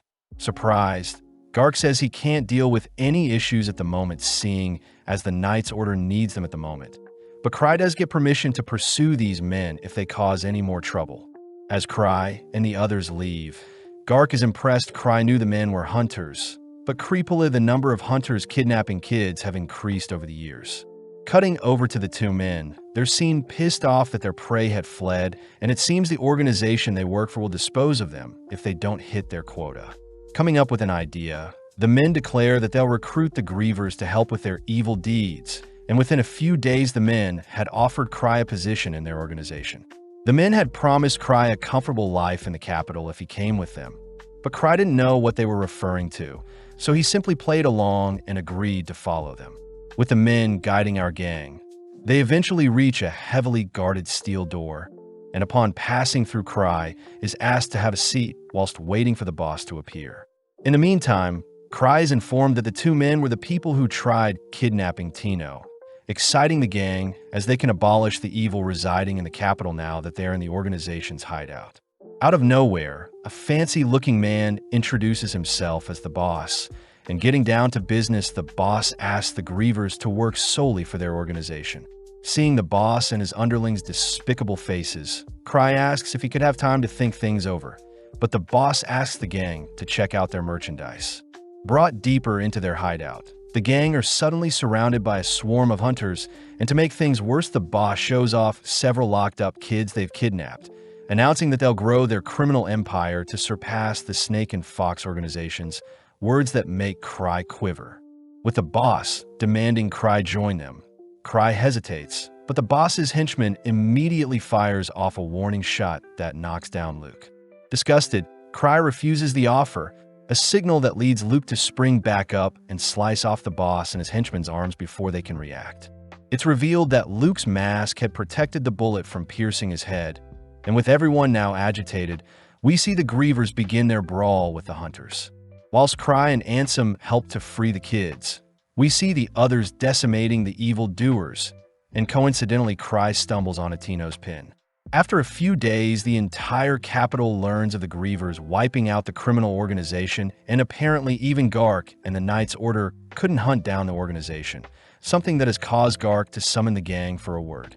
Although nervous, Cry says he'll beg for forgiveness if they've caused an issue for Gark, but suddenly the gang bump into Tino, who has also been summoned. Seeing as it's the perfect time, Cry hands Tino her pin, a sentiment that makes Tino cry as she had asked for a photo to commemorate their heroic deed.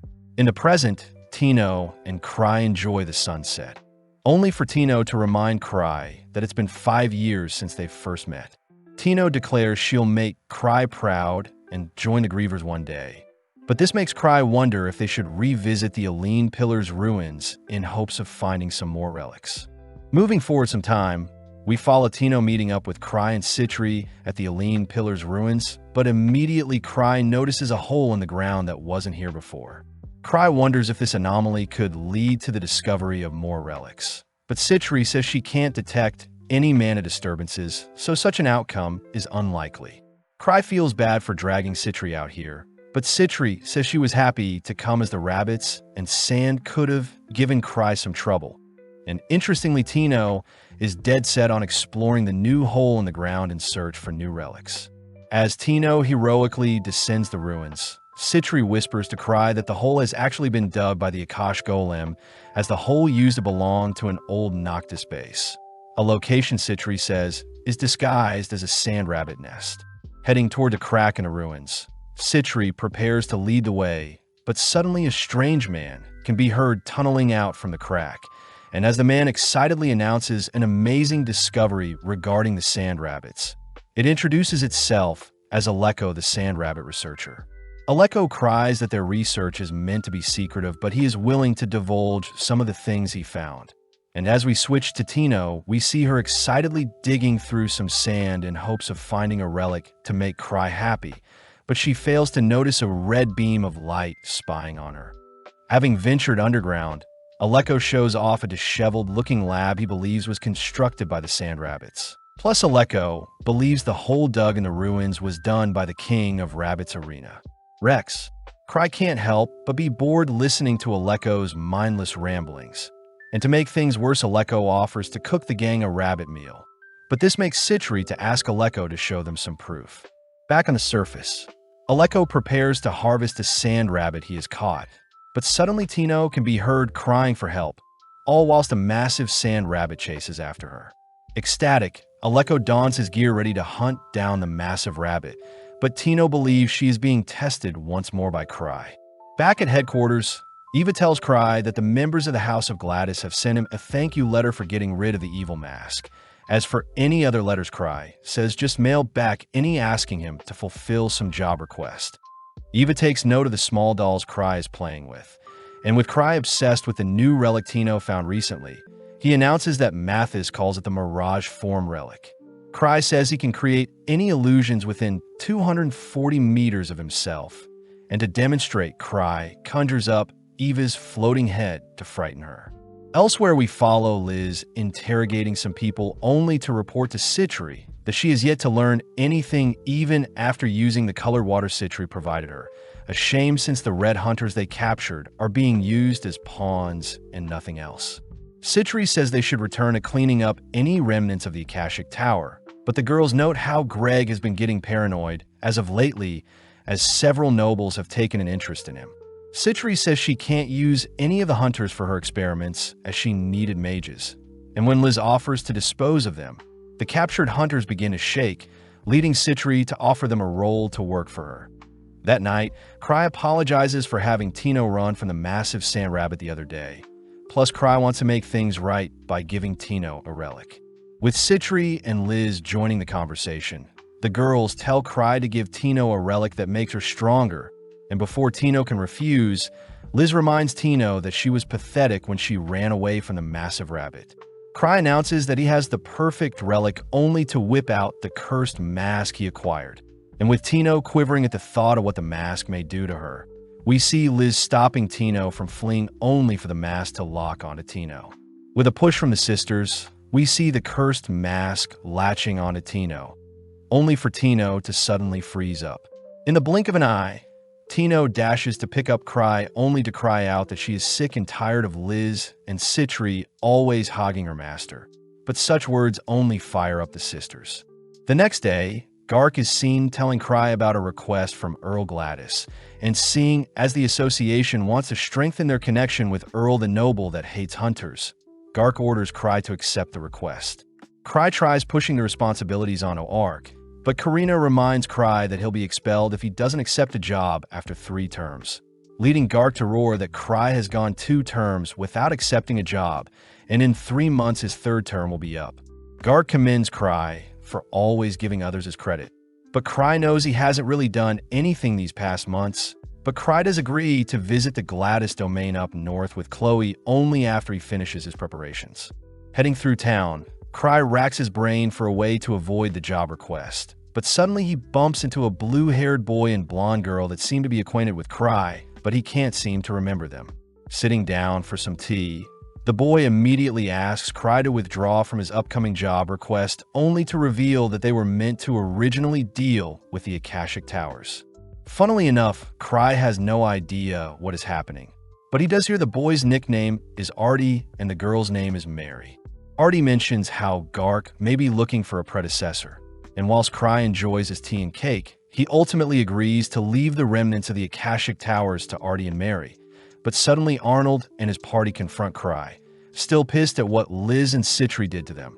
The men prepare to fight Cry, but suddenly Archie and Mary offer to fight in place of Cry, only to reveal themselves to be Art Baron Henning and Mary Auden, members of the Hidden Curse clan, a clan that houses the strongest mage in the capital Abyssal Inferno.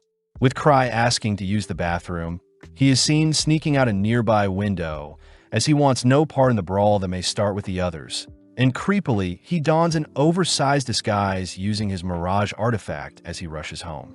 At his office, Eva cries that Cry has been invited to the gathering of White Blades by the Emperor that takes place 3 weeks from now. And whilst Eva celebrates the Emperor finally recognizing Cry's amazing talents, Cry cuts her off by announcing that he'll be going on a vacation. Meeting up with Citri and Liz, Cry invites the girls to go on a vacation with him to Night Palace in hopes of meeting up with Luke and the others. Plus, he plans on making the vacation 3 weeks long in hopes of skipping out on the Emperor's gathering. Cry reassures the girls that Hidden Curse will be dealing with the Akashic Towers remnants whilst they're gone, and with Citri allowed to bring Killium and drink. We see Liz asking other clan members to join them on a vacation, only for everyone to make up excuses to avoid traveling with Cry and the sisters. That evening, Liz is seen checking up on Tino, who has locked herself away after she tried fighting Liz and Citri. But having had enough of Tino's apologies, Liz declares they'll be going on a vacation and that Tino has 5 minutes to get ready. Meeting up in front of the carriage, Citri, with the help of her electrocollars, introduces 3 of her new assistants, Black, White, and Gray, who will be traveling with them. Right on cue, Liz is seen dragging Tino along with her, and as the gang depart on horse carriage via the northern gate, we see Arnold and Gark being informed of Cry leaving the capital, and this forces both parties to make preparations to chase after Cry. With Chloe assigned to chase after Cry, she is seen bumping into Arnold, who has the same goals as her. But back at the capital, it is announced that Hidden Curse will be waging war on the Akashic Towers whilst Cry is gone. Having taken a pit stop, we see Liz and Tino training their sprints, but suddenly Liz calls for Citri to hand her the lightning potion. Although hesitant, Citri tosses a small vial at Liz, leading Liz to prepare to train Tino with some lightning strikes. Immediately, Tino begins fleeing from Liz, and having refused to don the creepy mask for a power boost, Tino is forced to tank several lightning strikes. With the gang setting up camp for the night, Cry reminds the sisters that training is not allowed whilst they're on vacation, and with Tino barely breathing, Cry orders the girls to prioritize having fun. Listening to Cry, the sisters get excited about what Cry has in store for them, but at the same time we see Chloe, Gilbert, and Ruta riding in a carriage alongside Arnold and his party. Although a lightning storm is brewing outside, the gang reason that they can meet up with Cry at Elon, as Cry will need to pass through Elon before entering the Gladys territory. Switching over to Cry, it seems his party has arrived at the town of Elon, where Cry has a base. Plus, it seems only Cry, Tino, and the sisters will be staying in the house, whilst the others stay elsewhere. Immediately, Liz begins snooping around for things to do. And interestingly, Liz stumbles upon Citri's stash of experiments along with items used to seduce people. Seeing Tino scared, Cry reassures her that there will be no training whilst they're on vacation. But suddenly a bolt of lightning strikes the town.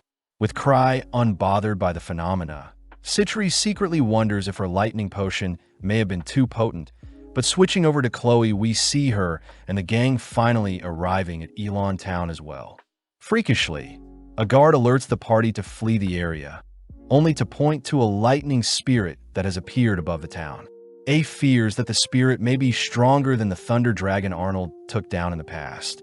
And seeing as hunters they must protect the weak, Arnold orders everyone to brace themselves to fight the spirit. At the same time, Cry takes a soothing bath, and occasionally Liz would show off some bold fits Citri had been preparing. As for Arnold, he is forced to slurp down some potions to help with his combat, but even still the lightning spirit is too far away for the hunters to reach. Refusing to give in, Arnold is forced to ride his stallion into the air, and with a torrential swing, Arnold manages to cleanse the city of the spirit.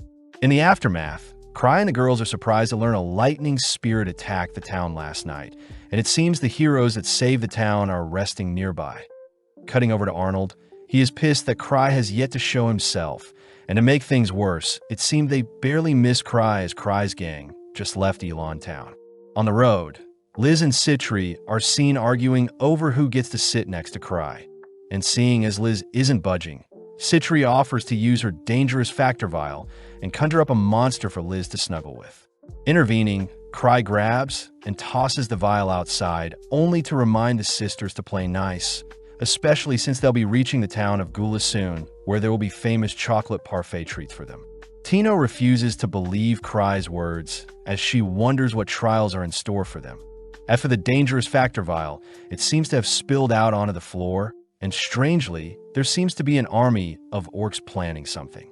Arriving at Gula, we notice an army of hunters gathering, and with Citri donning a cute expression, she learns that an army of orcs have gathered near the mountains of their town. With Liz joining in to help extract more information, Tino stresses that the chocolate Cry was talking about before was code words for orcs, and to make things worse, Cry asks if Tino wants to buy some chocolate parfaits with him tomorrow.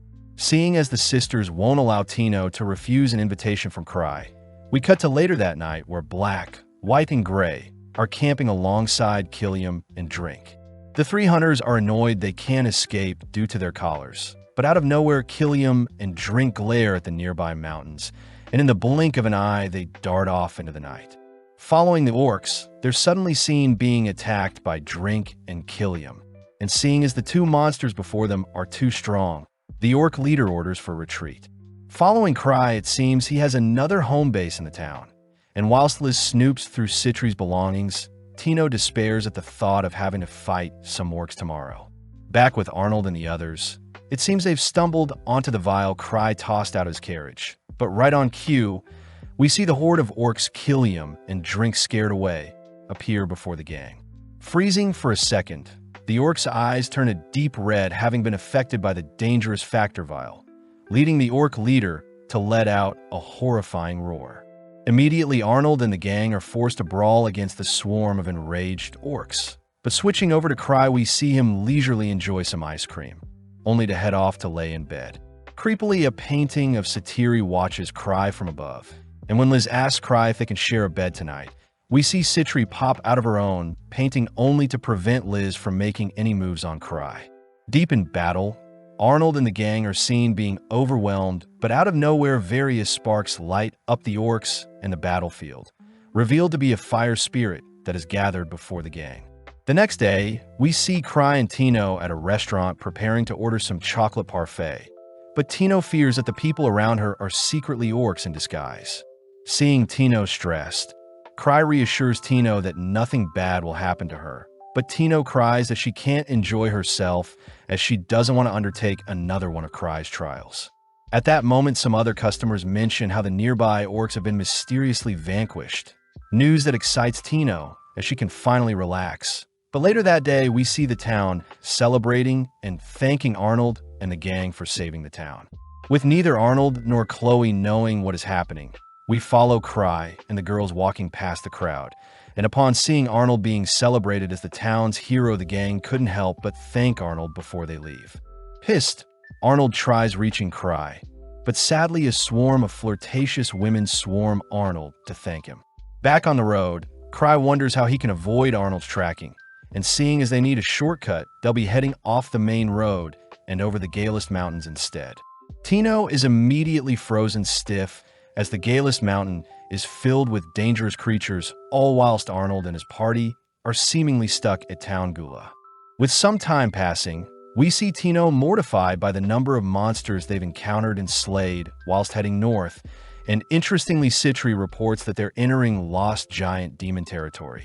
Cry hears that most people that encounter such demons never come back alive, and seeing as Liz is curious as to how strong these demons are, Cry allows Liz to spar with the monsters roaming outside. Excited, Liz immediately calls on Tino to get ready, and before Cry can hand Tino the creepy mask, Tino swiftly flees the carriage. The next morning, we see Liz satisfied by her training yesterday. And luckily, it seems neither Tino nor Citri's attendants were harmed last night. But interestingly, the gang appear before a fork in the road. Suspiciously, one path is well lit and has an arrow pointing down it, whilst the other looks gloomy and scary. But before anyone can offer suggestions, Cry reasons they should head down the well-lit path. And strangely, there's something watching the gang. Switching over to Arnold and the others, they seem to be lost, but Chloe and the others fear that Cry is testing them, something Arnold questions as well. That evening, Cry is happy that they have yet to encounter any more monsters, and with Cry declaring they'll set up camp for the night, leading Citri to offer to cook for the gang. Gratefully, Cry says he'll fetch some water for the gang, sparking Liz to join him. Heading to a nearby pond, Cry fetches some water, only for Liz to spring out of the pond having slain a massive fish. As the sun sets, Cry helps straighten Liz's hair, whilst Liz promises to grow stronger and train Tino, and with the mood right, Liz prepares to make a move. Out of nowhere, Liz becomes pissed having detected a creature nearby, and when we cut back to the camp, we see a horrifying monster appear. As the creature easily blocks Killiam's punch, we see Tino try to cut down the monster, but it blinks away to evade, only to return to pummel Tino. Before Tino is squished, Liz appears blocking the blow, plus the gang identifies the creature to be a lost giant demon. Citri suspects that the demon purposely led them down the well-lit path and onto its territory, and with the demon grabbing and tossing a fiery stone at Cry, we see Liz intercept the blow. Annoyed, Liz pitches a throw of her own, and instantly the creature is blown back. But sadly, the sisters know that such a demon won't be slain so easily. The girls reason that Ansem and Lucia would be a massive help when dealing with such monsters, and seeing as the demon will flee and pursue them after some time. The gang reason they should start moving. Right on cue, we see the injured demon recover from its wounds, and as we cut over to Arnold, we see him in rage, having noticed a message left behind by Liz asking him to move down the same path as them, a challenge Arnold accepts. As Cry and his party head deeper down their route, Citri remembers that the lost giant demons love torturing their prey, so Citri reasons they should set up some bait to lure the demon away. Tino gets scared, fearing she'll be used as bait, but luckily Citri offers up a dangerous factor potion that may attract other monsters for the demon to fight. Funnily enough, it seems their plan failed as the potion was blown all over the carriage by some wind, and with the gang needing to rest, they stuff themselves, having just slayed all the creatures that tried attacking their carriage. Off to the side, Tino tries suppressing her worries, but she gets jump scared by the mask, and luckily, it's just Cry handing Tino the mask in case of emergencies. At the same time, we see Drink pestering the 3 captured hunters, and seeing as they don't want any trouble, Black agrees to refill Drink's bowl with some water. Coincidentally, Black notices Citri showing off a key, and as we zoom out, we see the giant demon spying on them. Switching over to Arnold, his party has appeared on the mountain above Cry's camp, but Arnold fears that there are too many monsters nearby to confront Cry's party. At that moment, Arnold spots Liz's silhouette leaping through the trees, and as Arnold rushes after Liz, it's revealed to be the demon who had morphed into Liz. The demon seems to be trying to get Arnold and Cry's party to fight, and as we cut over to Cry, he runs into the demon who has morphed into Arnold. Immediately, the demon tries agitating Cry and his party, but funnily enough, the sisters and Cry reason that Arnold is a little angry. Seeing Arnold throwing a fit, Cry offers to apologize for running away, but right on cue, the real Arnold appears, a little weirded out to see a clone of himself. Locked on a Cry, Arnold takes a swing at Cry, but luckily Cry's safety ring blocks the lethal blow, and with Killiam and Drink appearing behind the demon, the sisters declare they knew the demon was a fake all along. Whilst the others engage the demon, Arnold is seen fixated on fighting Cry, and as Arnold infuses his blade with lightning, Cry is suddenly seen rushing to tackling Tino to safety. Miraculously, neither Cry nor Tino was hurt by the impact, and with Arnold demanding Cry draw his sword, Tino can't help but feel pathetic for standing idly by. As Arnold rushes Cry, Tino suddenly slide tackles Arnold, only to declare that she'll fight Arnold in Cry's place. Arnold warns Tino that she is too weak, but Tino rebuttals by placing on the creepy mask, and in an instant Tino's vision becomes blurred as the mask consumes her. This time it seems Tino is able to speak and command the mask, and with a heart of steel Tino begins to undergo a transformation, all whilst a surge of power emanates from her body. Liz is impressed by Tino's transformation, and having taken on the name of Super Tino, Tino begins her brawl with Arnold. Moving forward in time, we see Tino awaken on Cry's lap. And sadly, it seems Arnold was still able to defeat Tino while she had the mask, but it seems Arnold and the others were left in charge of the regenerating demon, whilst Cry and the sisters fled the scene. Tino is embarrassed as she lost after undergoing such a powerful transformation, but Cry reassures Tino that losing is a part of growing, words that make Tino promise to grow stronger. Tino finally builds up the courage to ask if she can join the grieving souls in the future, and with Cry and the sisters satisfied by Tino's conviction, Tino asks if Cry has ever lost a battle before, but Cry confidently says he hasn't. Back with Chloe and the others, they've managed to finish off the demon, but Chloe can't help but be amazed by Cry's trials as they are pushing Arnold and the others to become stronger. A is annoyed they've lost sight of Cry, but Chloe declares she knows where they may find them, cutting to a few hours later where Arnold and the gang are standing before Night Palace. Chloe says Night Palace is a level 8 vault the Grieving Souls has been trying to tackle, and with Arnold dead set on teaching Cry a lesson, the gang choose to enter the vault, but it's revealed that Cry and his party had actually changed routes and headed towards a hot spring instead. In the town of Souls, we follow Tino admiring Citri's figure, and with everyone focused on washing away their sorrows in the hot spring, we switch to Cry rejoicing. Cry can't help but admire the hot spring, whilst his hounding chain roams freely, and there seems to be a lack of customers at the hot spring due to a bandit gang terrorizing the nearby Gladys territory. At that moment, Cry hears someone humming nearby, and upon heading outside, Cry notices a creature bathing in the hot spring. Cry remembers Liz asking if he would hunt down a hot spring dragon with him, but having refused the offer prior, Cry now reasons that the being before him is simply someone's pet. Staying calm and marching towards the same bath, Cry nonchalantly enters the waters whilst the creature glares at him, but suddenly the dragon attacks Cry. Cutting over to Tino, she is seen washing her hair when Citri offers to scrub her down, but before Citri can do anything weird, the girls suddenly detect a dragon nearby, and it seems Cry had survived the attack thanks to his safety rings. As Cry tries calming the dragon down, he suddenly notices Tino and Citri appear, and seeing as this is a perfect test, Citri orders Tino to slay the dragon. Instantly, the dragon unleashes a water beam that disperses the girls, and although Tino is a little embarrassed, she chooses to steal her resolve as she rushes the creature, but suddenly her towel wrapped around her gets undone.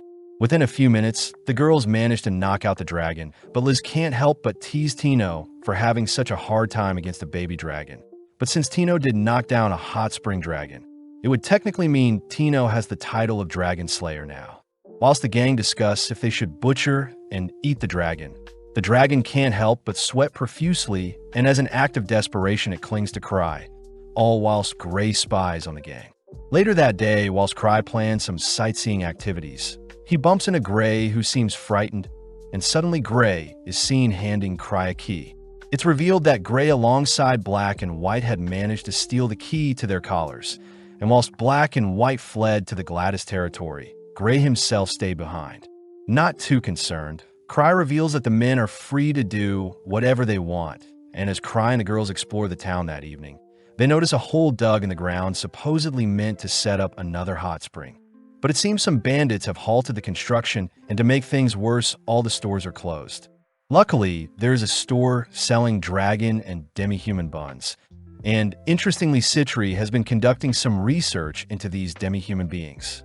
Picking up some sweets, Cry munches on a red bean bun, but out of nowhere an injured Arnold appears before them. Before he can say anything, Arnold falls unconscious, and with Cry meeting up with the remainder of Arnold's party, he is shocked to hear they entered the Night Palace. When Arnold and his gang first entered, they were surprised to see so many phantom corpses, But when some high-tier phantoms appeared, Arnold and his gang were no match for them. As a last-ditch effort, Arnold had smashed the ground to create an opening to flee, and whilst the phantoms searched for them, Arnold and the others hid under the corpses of the deceased phantoms, and with Arnold's spear heading things, everyone managed to escape alive. In the present, 8 and Chloe beg Cry to forgive Arnold and stop his 1,000 trials, but funnily enough, Cry has no idea what they're talking about. Changing topics, Chloe hands Cry the request from Earl Gladys, and with Cry mentioning how he won't be accepting the quest, Citri reads that the mission requires Cry to vanquish the Barrel Bandit gang. The Barrel Bandits are a group of around 100 people that have relocated to the north, and before Gilbert can ask why Cry isn't accepting the mission, Liz and Citri mention how the bandits must have fled by now, seeing as they heard Cry was nearby. Writing this assumption, Cry reasons he should enjoy his vacation, but at the same time Arnold seems to be in a nightmare, and sadly, a phantom version of Cry seems to be haunting Arnold. Waking up, Arnold hears that Cry had visited recently, but feeling sorry for himself, Arnold leaves his room through a window. Roaming the streets, Arnold feels pathetic and empty for not managing to complete Cry's trials, and needing to calm himself down, Arnold enters a hot spring, but coincidentally, he bumps into Cry. Boiling with rage, Arnold prepares to attack Cry, but having made up his mind, Arnold declares he'll return even stronger. That night, Arnold is seen ordering his party to make preparations to leave tomorrow, but at the same time, Cry passes by the massive hole whilst returning to his room. Out of nowhere, a bright glow can be seen, and with several strands of hair making way for a mysterious creature to appear, it suddenly appears before Cry. Not wanting any trouble, Cry says he is sleepy and tries fleeing the scene, but suddenly the creature wraps Cry in its hair only to disappear back into the hole. The next day, Tino is seen asking the sisters where Cry is, and whilst the sisters play some table tennis, they remind Tino that Cry is the strongest for a reason. At that moment, Liz is seen smacking the ping pong ball as Strange Girl, all whilst Chloe and the others wish Arnold well, as it seems they'll return a challenge Cry once they're stronger. With Arnold turning to leave, a strange man suddenly attacks Arnold. As for the Strange Girl, it seems she was easily able to block the ping pong ball. Recognizing the movements, the girls identify the girl to be a ninja, and with the girl unveiling its true form, she demands to know where Cry is. Refusing to answer, the girls ready themselves as the ninja duplicates itself, and right on cue Killiam and Drink appear as reinforcements. Sadly, once the ninja mentions how they've taken hostages, both Citri and Liz instantly surrender as they know Cry would have done the same thing. Outside, several beings wrapped in bandages have surrounded Arnold and his party, and having laced their attack with a poison, the men successfully knock down Arnold, revealing themselves to be the Barrel Bandits. The surrounding town is suddenly encased by rocky pillars, only for Jeffroy and Carton Barrel to make themselves known. Carton says it was thanks to Black and White's capture that they were able to set up this trap, and with news of Cry being captured, Jeffroy heads to speak with Cry, all whilst Chloe seems to have escaped the bandits' capture. Luckily, it seems the bandits had mistaken Gray for Cry, and all whilst this happens, Cry is unconscious in a hole, all whilst the strange creature watches over him. Back at the bathhouse, we see the Barrel Bandit gang have gathered all the workers along with Cry's party and Arnold's gang, and sadly the sisters can't do anything since they are hostages. The others do stress that Cry and Chloe have gone missing, and seeing as Arnold has been poisoned, Steery can only strike his pressure points to help his body process the poison. Switching over to Cry, he is seen waking up in a cage, and upon seeing the demi-human that captured him, he quickly searches for a way to flee. Having found his Mirage form bracelet, Cry is seen taking on the appearance of the demi-humans around him, and when he tries asking them where they're taking him, it seems Ryu, the female demi-human, refuses to explain anything. Passing deeper into the cave, the gang enter into an ecosystem filled with lava, and as Ryu dons a throne, we see Cry suddenly tasked with dueling one of her guards. Luckily, Cry's safety rings block a lethal strike, and when Cry unveils his amulet, he manages to freeze the attacking monster before him thanks to Chris loading an offensive ice spell in the amulet. Sadly, Ryu simply orders her other guards to attack Cry, and having remembered Citri giving him a ring prior, Cry lets loose the spell inside the ring.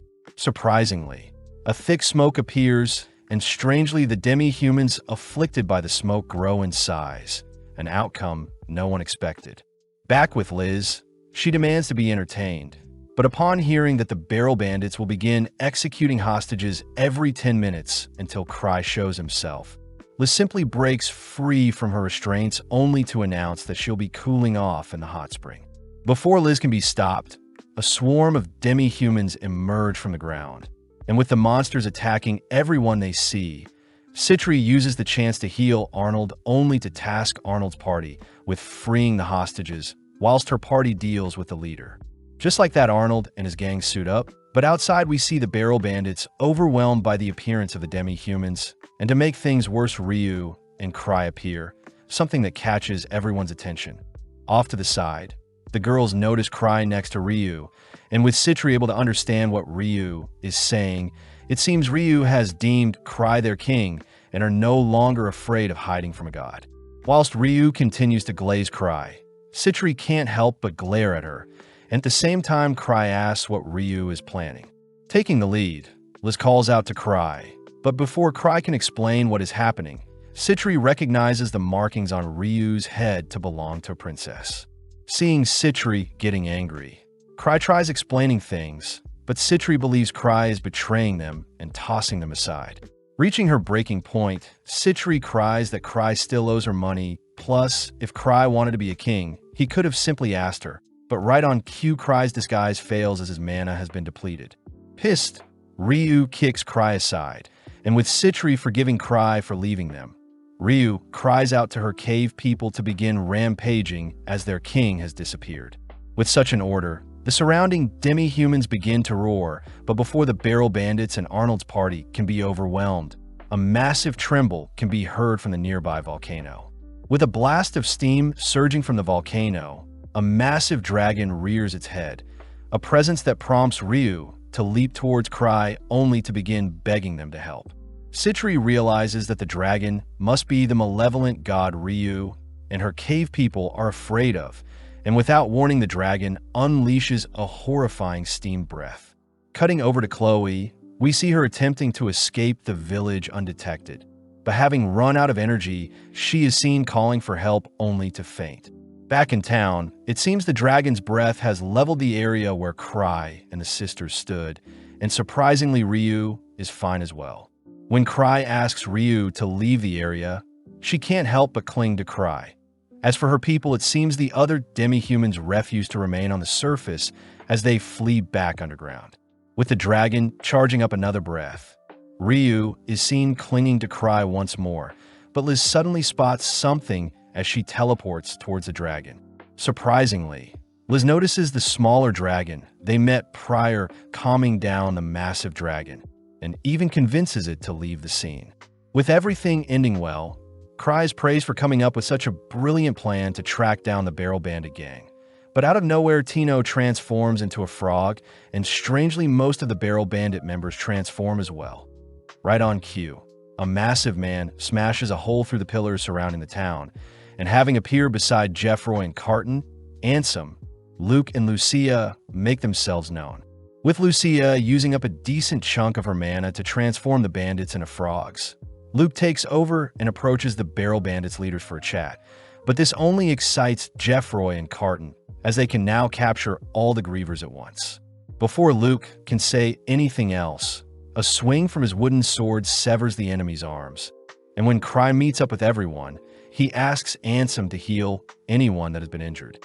With Arnold arriving as well, it seems his party has all been turned into frogs, and when Cry asks Lucia to turn everyone back, Lucia cries that she wants to be praised as she managed to create a spell to turn people into frogs like Cry asked.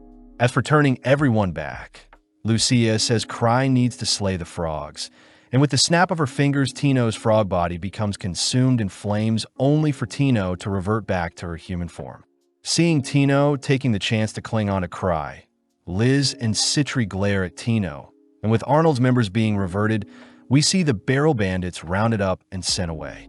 With Arnold finally bidding farewell to Chloe, we see Luke asking more about the cave people and dragons that appeared, but seeing as 3 weeks have already passed since he left the capital, Cry says it's time to go home. Flashing forward into the future, Cry is seen standing in front of a god and having entered the Peregrine Lodge by accident. The entirety of the Grievers, except Cry, was knocked out. Back in the present, Cry and his party are seen returning to the capital, and with half of the party running ahead, Cry excitedly mentions how the White Blades party should be over by now. But Lucia says something happened at the capital whilst they were gone. In the capital, we notice the streets badly damaged, but Cry first hands out buns he purchased as souvenirs for his friends. Cry says Sven yelled at him when he returned, and seeing as Cry doesn't know why. Eva reveals that war broke out between Hidden Curse and the remnants of Akasha, whilst Cry was on holiday. Additionally, a mage from the Akasha faction summoned a lightning elemental, whilst Abyssal Inferno from the Hidden Curse party summoned a fire elemental to retaliate. But luckily, the elementals seem exhausted and didn't cause much trouble. As Cry and Eva sit down for some tea, Cry barely remembers Arnold and his party fighting a fire and lightning elemental as well. But interestingly, Eva mentions that the White Blades was pushed back 3 days due to the conflict, so Cry actually made it back just in time. Mortified, Cry asks if Ark can go in place of him, but sadly Ark has already been invited as well. Cry says he doesn't have formal clothes to meet the king, but Eva says Citri had already taken his measurements and a tuxedo has been prepared. Additionally, Cry has a +1, and Ansem is too big to attend the banquet, so Liz and Citri make their entrance in their new dresses. But both girls begin arguing over who will be his +1 when Tino chimes in. The sisters order Tino to be quiet, leading Luke to offer to join Cry as he wants to fight someone strong. Refusing to take any of them, Cry asks Eva for a favor, switching to later that night, where Eva has donned a nice dress. Eva says she'll do all the talking tonight, and as she helps Cry adjust his clothes, she notices Cry has brought some hot spring eggs to bribe the people at the party. As we zoom out, we see a cloaked figure observing the duo atop a building. And as we enter into the party, Cry's amazed at how massive the venue hall is. Cry also notices an aristocrat greeting one of the blue-haired maids. And seeing as it's his time to shine, Cry rushes over to deliver his hot spring eggs to the same maid. Immediately, the girl gets frightened, leading the surrounding knights to surround and apprehend him. It's revealed that His Majesty Roderick Atal-Zabridia has a daughter, and it's coincidentally the blue-haired maid, Myrina Atal-Zabridia. As Sir Franz scolds Cry for giving the princess such a strange gift, Eclair suddenly interjects, declaring that Cry was the one that abolished the Akashic Towers, and seeing as Eclair is vouching for Cry, the knights stand down. Off to the side, we see Gark and Ark observing the commotion, and when things have calmed down, Cry personally thanks Eclair for saving him. Cry promises to return the favor, but when he brings up being unable to return the cursed mask, Eclair gets scared only to walk off. At the same time, we notice Abyssal Inferno and a friend watching Cry, and with the king making his entrance, he makes a short speech only to ask everyone to loosen up and enjoy the party. Just then, Cry notices Citri is standing with the crowd, and to make things worse, it seems Liz and Tino have snuck under one of the tables. Funnily enough, Lucia has donned the disguise of a maid, and sadly Luke had been captured as he broke out of his knight disguise. As for Ansem, he has shrunk himself and hidden in a suit of armor.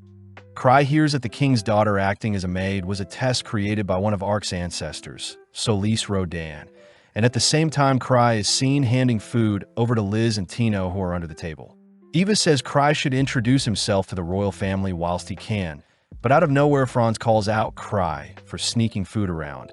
And interestingly, before Franz can look under the table, Cry points out a strange hooded figure. In the blink of an eye, Liz appears from the table only to kick the intruder in the stomach, leading Luke to toss his wooden sword to pin the person to the ceiling. And finally, Lucia binds the intruder in a stone coffin. As the finishing act, Ansem appears and begins increasing his size thanks to the fluctuating fortress relic he is wearing, and with a punch rails the intruder. Under the table, Tino wonders what she should do, but Citri appears having decided to hide alongside Tino, as it seems the intruder has vanished. With Gark and Ark staying alert, Abyssal suddenly casts a fire spell to track down the intruder, and with a massive explosion, a hole is blown into the side of the building. With things calming down, Cry takes the chance to snack on some chocolate, and as the party wraps up, Cry is happy he didn't have to meet the king in the end. On a park bench, Liz calls Citri useless for seducing a man to enter the party, but wasn't any help capturing the intruder. But before the sisters can argue some more, Citri says the attacker is probably a fox. Since Liz and Ansem mentioned that the attacker felt light, Citri says the nine-tailed shadow fox criminal organization must have been a mastermind, and they are on par with the snake organization the Grievers dissolved in the past. Elsewhere, Franz apologizes for not being able to capture the intruder, and with Franz promising to assess the dragon eggs Cry gifted the princess, the king wonders what Cry is thinking. Regardless, the king will have Ark strengthen their defenses, but outside we see the hooded figure grasping a strange glowing orb. The next day, Cry reads that a dragon attacked the capital, but thanks to Ark the creature was dispatched, and no one was hurt. Right on cue, Luke appears revealing that he managed to claim the dragon's head for himself before Ark defeated the dragon, and it seems some higher-ups want to meet Cry. As Cry and Eva leave, they meet with Gark and Abyssal only to hear from Franz that a crimson dragon attacked them last night. Franz utters that the hot spring eggs Cry brought were not normal. But luckily, everyone believes Cry has been framed, and it was thanks to the Grievers that the intruder didn't cause mayhem. Seeing as it's time, Franz unveils a shiny blue gem, also known as the Empire's greatest treasure that can see through all lies. Franz orders everyone to declare their loyalty, and with Cry and Abyssal being cleared of all suspicion, leading Franz to reveal that the criminal organization Fox is behind the attack last night. Franz says the king was originally meant to travel to Toyezin and needing Cry to help out. Franz gives Cry a rare relic as a reward, a job Cry immediately accepts as the relic is something he desires. At a training room, Lucia is seen watching Cry attempt to board the flying carpet relic he just received, and although the carpet continues to fling him away, Cry refuses to give up and ends up calling the relic Carpe the flying carpet. Lucia also reminds Cry to prepare for his assignment, and upon speaking with Eva, Cry hears that his party escorting the king will contain 5 people max, and it seems Cry has to attend and can't have Ark replace him. With a plan in mind, Cry visits Gark and attempts to get him involved, but Gark reminds Cry that such a mission is too important for a retired hunter like himself. Before Cry can recruit Kana, Gark kicks him out of the room, leading Gaina to help Cry find other high-level hunters, and interestingly the name Kechik Chaka comes up. Next up is Rosemary Pirapos, also known as Abyssal, who is glad to help Cry, but sadly she is banned from leaving the capital after blowing a hole in the king's palace.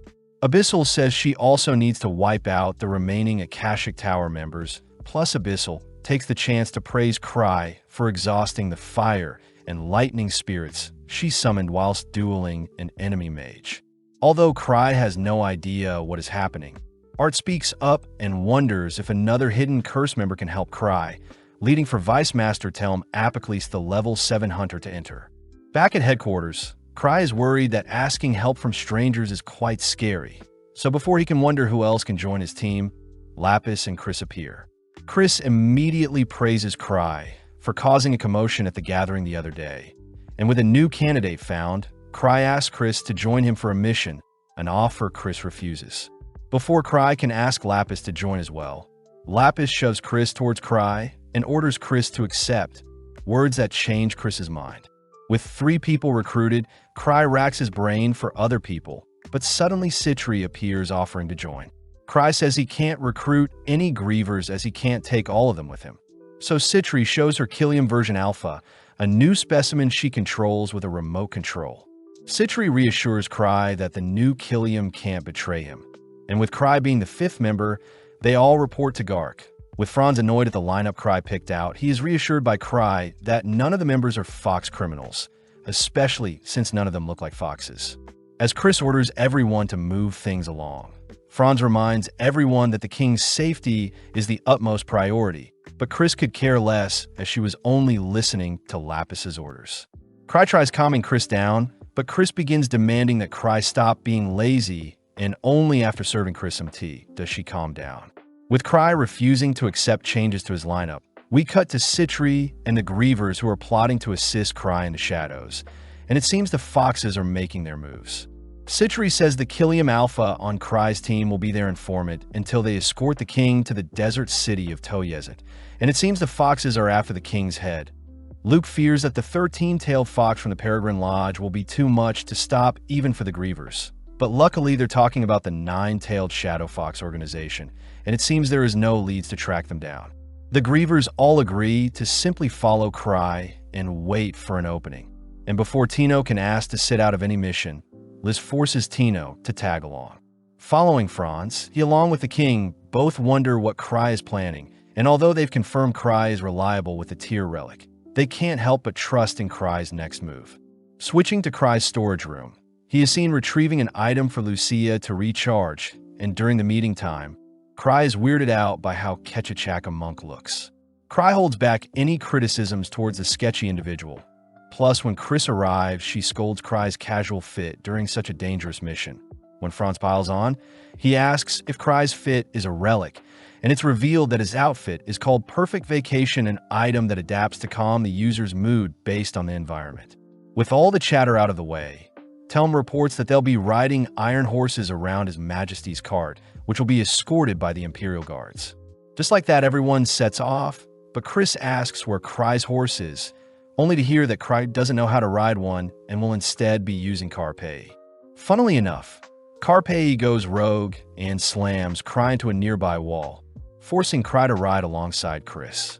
Whilst riding, Chris forbids Cry from touching her as she is a noble elf, but when Cry falls from the horse, Chris gives in. With some time passing, Cry can't help but get sleepy due to his Perfect Vacation relic, leading to Cry falling from the horse again. That evening, we see the Grievers have taken out some hunters hired by the Fox Party, and luckily Cry's delays had bought them 2 hours of leeway. Having reached their first stop, Franz scolds Cry for causing so much trouble, and with even the carpet scared, it's forced to hide behind Chris. Chris reminds everyone that she'll protect everyone, but Cry does find it suspicious that nothing has yet to happen. Franz says since the king is involved, every step in action had been planned ahead of time, but Cry notices a picture of a dragon nearby, only to ask Telm to deal with any dragons if they randomly attack. With everyone weirded out, Cry is seen laying on Chris's sofa while she helps recharge all of Cry's relics. But on the roof, we see a mysterious figure holding a shiny orb. Cry takes the chance to nibble on some chocolates he believes was gifted to him by Citri. But out of nowhere, a dragon attack is sounded throughout the building. Springing to action, Chris readies her staff and drags Cry along. But in the corridor, the duo notice the surroundings completely frozen and a strange monster charging up an ice breath. Elsewhere, we see the Grievers questioning Citri's reason for summoning so many frigid dragons to the mansion Cry is staying at. But it's revealed that Ketchachaka is the mysterious figure atop the room calling for the dragons. With Ketchachaka revealed to be a member of the Foxes, we cut to Chris struggling to slay the icy dragon before them with fire. But with some knights holding off the beast, Chris and Cry rush to protect the king and Murina. With Ketchachaka Monk being revealed as a member of the Foxes, we follow Cry and Chris, relieved to see that the king and princess are unharmed, and fearing that Citri's may be punished, Cry blames the dragon attack on the Foxes. When the king and Franz ask when the next dragon swarms will attack, everyone suddenly is alerted to an incoming wave of dragons, something that leads Cry to step up. As Cry moves onto the balcony, he readies himself to use another one of Lucia's stored spells in his amulet, but sadly, he forgot to bring the amulet. With the wave closing in, Cry's Perfect Vacation relic calms him down, and suddenly the dragons all unleash a beam of water. At that moment, a light barrier is erected to block the attacks, and whilst Franz commends Cry for putting up a priestly barrier, Cry looks over to see Ansem on an adjacent balcony be revealed to have saved him. Whilst Ansem falls to the ground, various dragons are dropping dead, only for a massive swirl of water to begin engulfing the dragons. Franz cries that this is Telm, aka counter cascades doing, and it seems this time Telm has stepped up and engulfed all the dragons in a water ball only to compress and crush the attacking dragons. Both Franz and the king are still amazed at how strong Telm is. But before Cry can mention Ansem as well, the gang notice a masked fox appear behind Telm. Cry calls the person an imposter as the masked fox looks different from the previous foxes he has encountered, and as Telm fire water projectiles at the being, the person easily slips the attacks only to dash in close. Having anticipated this, Tel had already prepared a massive surging projectile that consumed the fox person, but in the aftermath no sign of their body was found. Reporting the masked disappearance to the king, Telm can't help but glare at how smug Ketchachaka looks. But suddenly Chris brings up Cry's predicting of how the attacker was an imposter.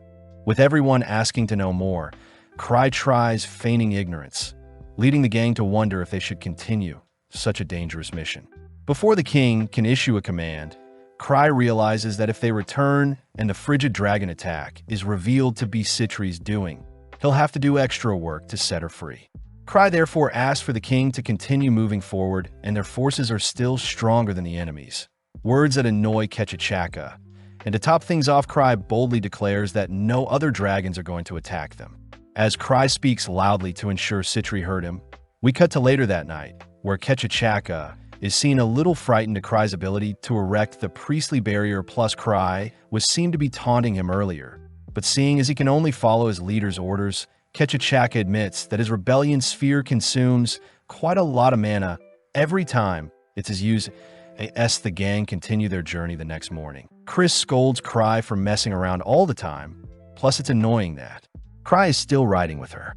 Cry tries explaining that Carpe won't listen to him, but suddenly Cry clings tightly onto Chris only to cry out that Carpe has disappeared. Elsewhere, Tino is seen fleeing from a dragon, leading Liz to intervene and slay the dragon with a kick. The Grivers suspect that the foxes are using a relic to summon the dragons, and it seems the surrounding monsters are being herded like sheep by the dragons, leading Citri to order Luke to slay all the dragons before them, as ordered by Cry. Switching to Ketchachaka, he smirks as he had ordered for more dragons to appear, but funnily enough, only the monster the Grievers left behind appear. Ketchachaka is surprised, and to make things worse, it seems Cry has disappeared, but Cry and Chris only retrace their steps to fetch Carpe, but whilst they were gone, the knights succeeded in fending off the monsters. Before Franz can scold Cry for disappearing, the king steps in to assess the situation. But suddenly Franz hears something strange has happened nearby. Visiting the location, the gang notices a massive dragon has been frozen in place. Something Cry knows is thanks to Lucia. With Cry asking for everyone to continue moving along, the gang all stumble onto various dragon corpses littered along their path, but they make it to their next stop by sundown. Franz and the king both agree that there must be a mole amongst them, but it seems Cry is trustworthy, so they'll have Cry guard them personally. With Chris helping to recharge Carpe, Telm is weirded out at how nonchalant Cry is, plus Ketchachaka says he'll simply assassinate the king if he gets close enough. Chris says she has finished charging Carpe in one of Cry's rings. But sadly, Cry needs the remainder of his rings to be recharged, plus he needs Chris's help for something tomorrow. That night, Telm returns to his room, only to begin suspecting that Cry is the traitor amongst them. The next day, Ketchachaka watches Cry and Chris from his room, but suddenly Telm asks to speak with him. Sitting down, Telm declares that Cry is a fox, but with no evidence, Telm wants Ketchachaka's help to expose him. Whilst Ketchachaka tries not to freak out, Telm says they'll use a password to communicate, and with a plan set up, we follow Cry purchasing some of the town's famous nuts. As Chris follows Cry, we see Ketchachaka following our duo, only to wonder if Cry is indeed a high-ranking Fox member, as this would make sense as to why Ketchachaka didn't know such information prior. Along the way, Chris teases Cry for loving sweets so much, all whilst Ketchachaka realizes how coincidental it was for Cry to choose him as a team member, even though they've never met before. As Cry returns home, Chris says she'll be taking some of his snacks, but sadly it seems some of the Amy's nuts block magic and greatly hinder Chris's powers. Suddenly, Telm and Ketchachaka ask to speak with Cry privately, And whilst Cry accepts, he chooses to stuff himself with nuts. Telm starts by asking if Cry has a tail, something that shocked Cry as in the past. Cry was given an object full of mana, equivalent to the 13th tail of a fox god, deemed the fox god's final tail. Cry asks how Telm knows, but Telm simply begins interrogating Cry to confess to being a fox, but Cry is confused. Along the way, Cry coincidentally says the code word only foxes would know, leading Telm to reintroduce himself as a 7th tail amongst the foxes, whilst Kechachaka is a 5th tail. Confused, Cry says he is a 13th tail, something that throws Telm off as there are only 9 tails, but Cry reassures everyone that since they all have tails they should work better together. With Cry allowed to leave, he heads to his room, but suddenly Liz is seen waiting for him. As Liz rushes to embrace Cry, Cry reminds Liz he is on a mission, and with Chris entering the hallway to confront Cry, Liz is seen swiftly hiding under the sheets. Chris demands Cry fix her, but Cry says Chris will recover if she sleeps, but suddenly Chris notices someone hiding behind Cry.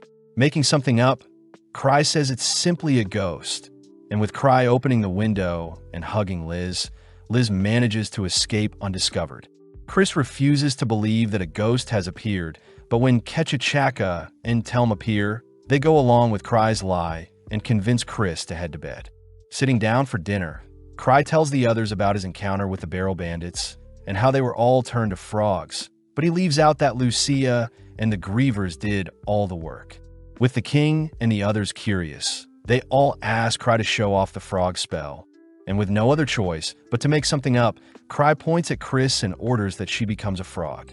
Magically, Chris turns into a frog, but sadly most of the surrounding people have also been affected. Remembering that he must slay them to revert them to normal, Cry crushes Chris only to be scolded by her, as she is embarrassed. As for Franz, he apologizes as he had to slay the king and princess to revert them back, and this only makes Franz hate Cry more. But surprisingly, the king is pretty calm about what just happened. Later that night, Chris asks if Cry hates her, but Cry says it was a misunderstanding as he'll turn their water into orange juice as an apology.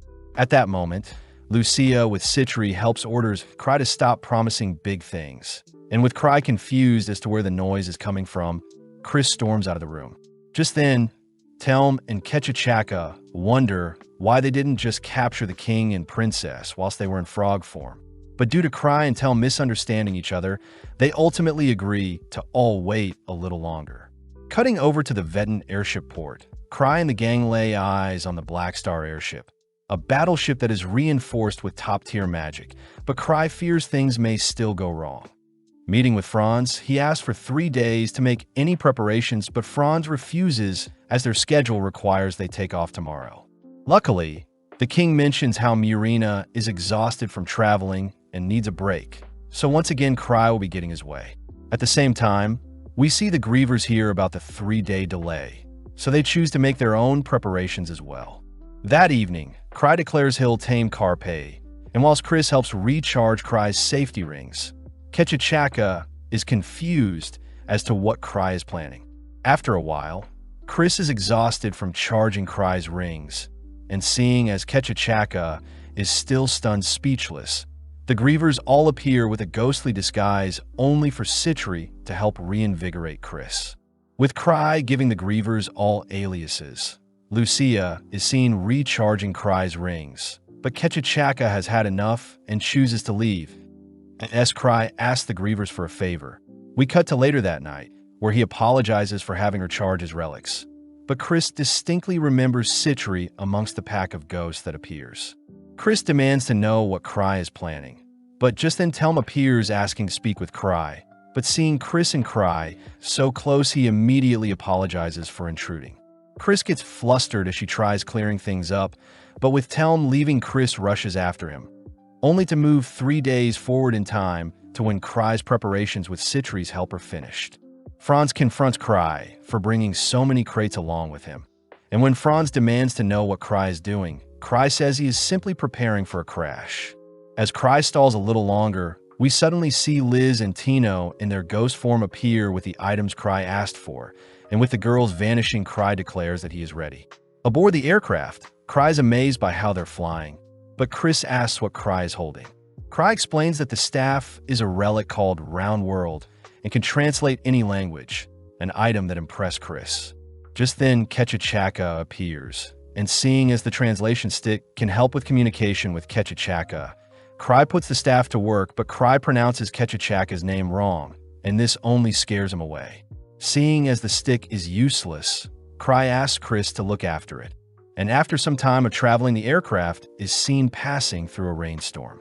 Off to the side, Chris sees Carpe next to another carpet roll, something Cry thought would cheer Carpe up, but at the same time Franz is seen ordering the pilot to continue through the storm. Outside, we see the Grievers attached to the airship via a giant kite, and although Chris is impressed by their resolve, a single lightning strike plucks them from the skies. Ketchachaka praises Cry for placing the airship in a lightning storm, and with Telm confident that the ship can be destroyed from the inside out. We see Cry being confronted by the king and Franz as to why they're still passing through some dark clouds even though they've made it past the rainstorm. Sadly, Cry has no idea, words that annoy both Franz and Chris. Just then, a hooded figure appears behind the king, and as the fox lunges towards the king with a blade, the king easily blocks the strike.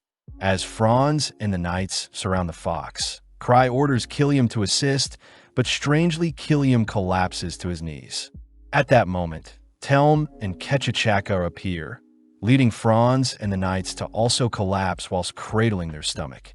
Telm apologizes for the anticlimactic entrance, only to reveal that the hooded figure was his creation, and it's unfortunate that Cry couldn't recruit Chris. Regardless, Telm declares that the king has nowhere else to go, and with everyone despairing, Cry asks why everyone is accusing him of being a fox. Fearing that Cry was tricking him, Telm checks to see if Cry is joking, and only now does Cry realize that Telm is talking about the Fox Evil organization. Plus, it seems the aircraft is headed to a strange blue abyss. Cry starts by declaring that he isn't a fox, but Telm says Cry knows their password, and before Telm can attack, Cry threatens to turn him into a frog. Cry reassures everyone he is siding with the king, but when Cry orders Killiam to attack Telm, it's revealed that Ketchachaka actually has the control to order Killiam around. Luckily, Cry hasn't been feeding Killiam, so such orders mean nothing, something that pisses off Ketchachaka. Seeing an opening, Telm sends out a water slash, but Cry's safety ring negates the blow, plus Cry's perfect vacation calms his mind. Cry gives Telm the chance to surrender, but Telm smirks as the airship's engine has been destroyed and they'll plummet shortly. But Cry says he should survive with Carpe's help. Telm says he'll make short work of everyone and begins imbuing water into his fist, but Chris retaliates by conjuring a fireball with Cry's staff. But it seems the staff only absorbs magic, so casting spells is useless. Just like that, Telm unleashes a devastating water spell, and with everyone consumed by a bright light, we cut outside to see the Grievers have returned on their kite thanks to Lucia's magic and are now floating alongside the ship.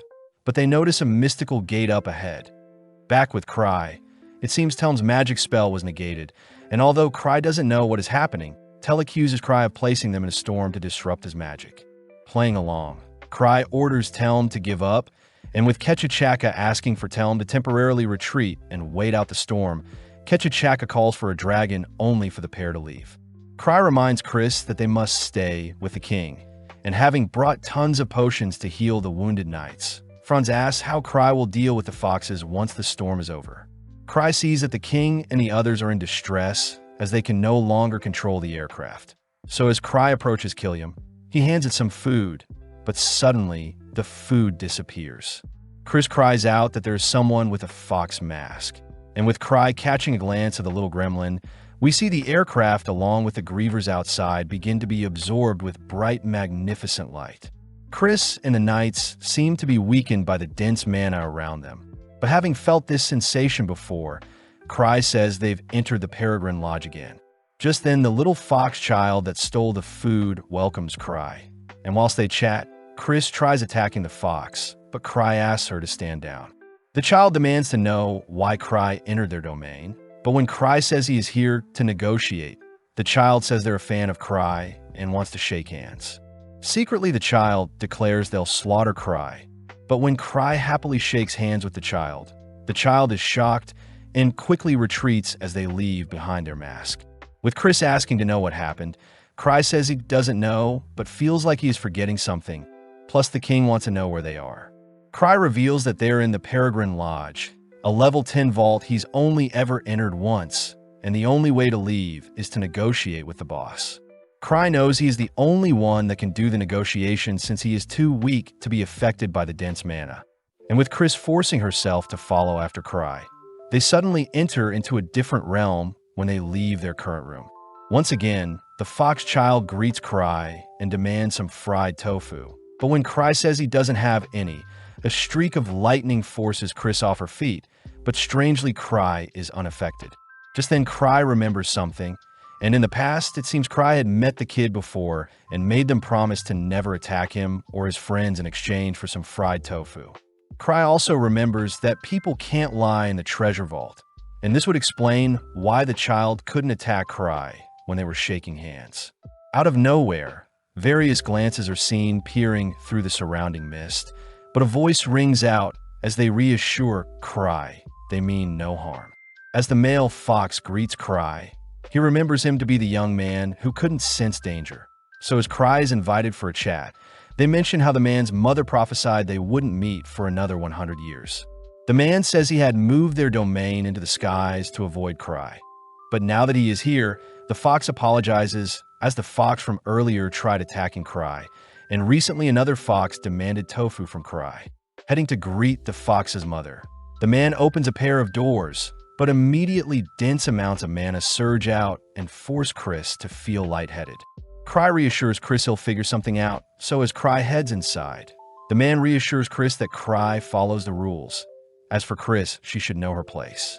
Inside, Cry heads towards a gate, and thanks to his clothes, he is calm and collected. As various blue streaks of flame give way to the mother fox, she demands to know why Cry is here, so Cry is forced to improvise. Outside the airship, Liz and Luke fail to enter the airship as the Peregrine Lodge has sealed it away and the ship seems to have been frozen in space.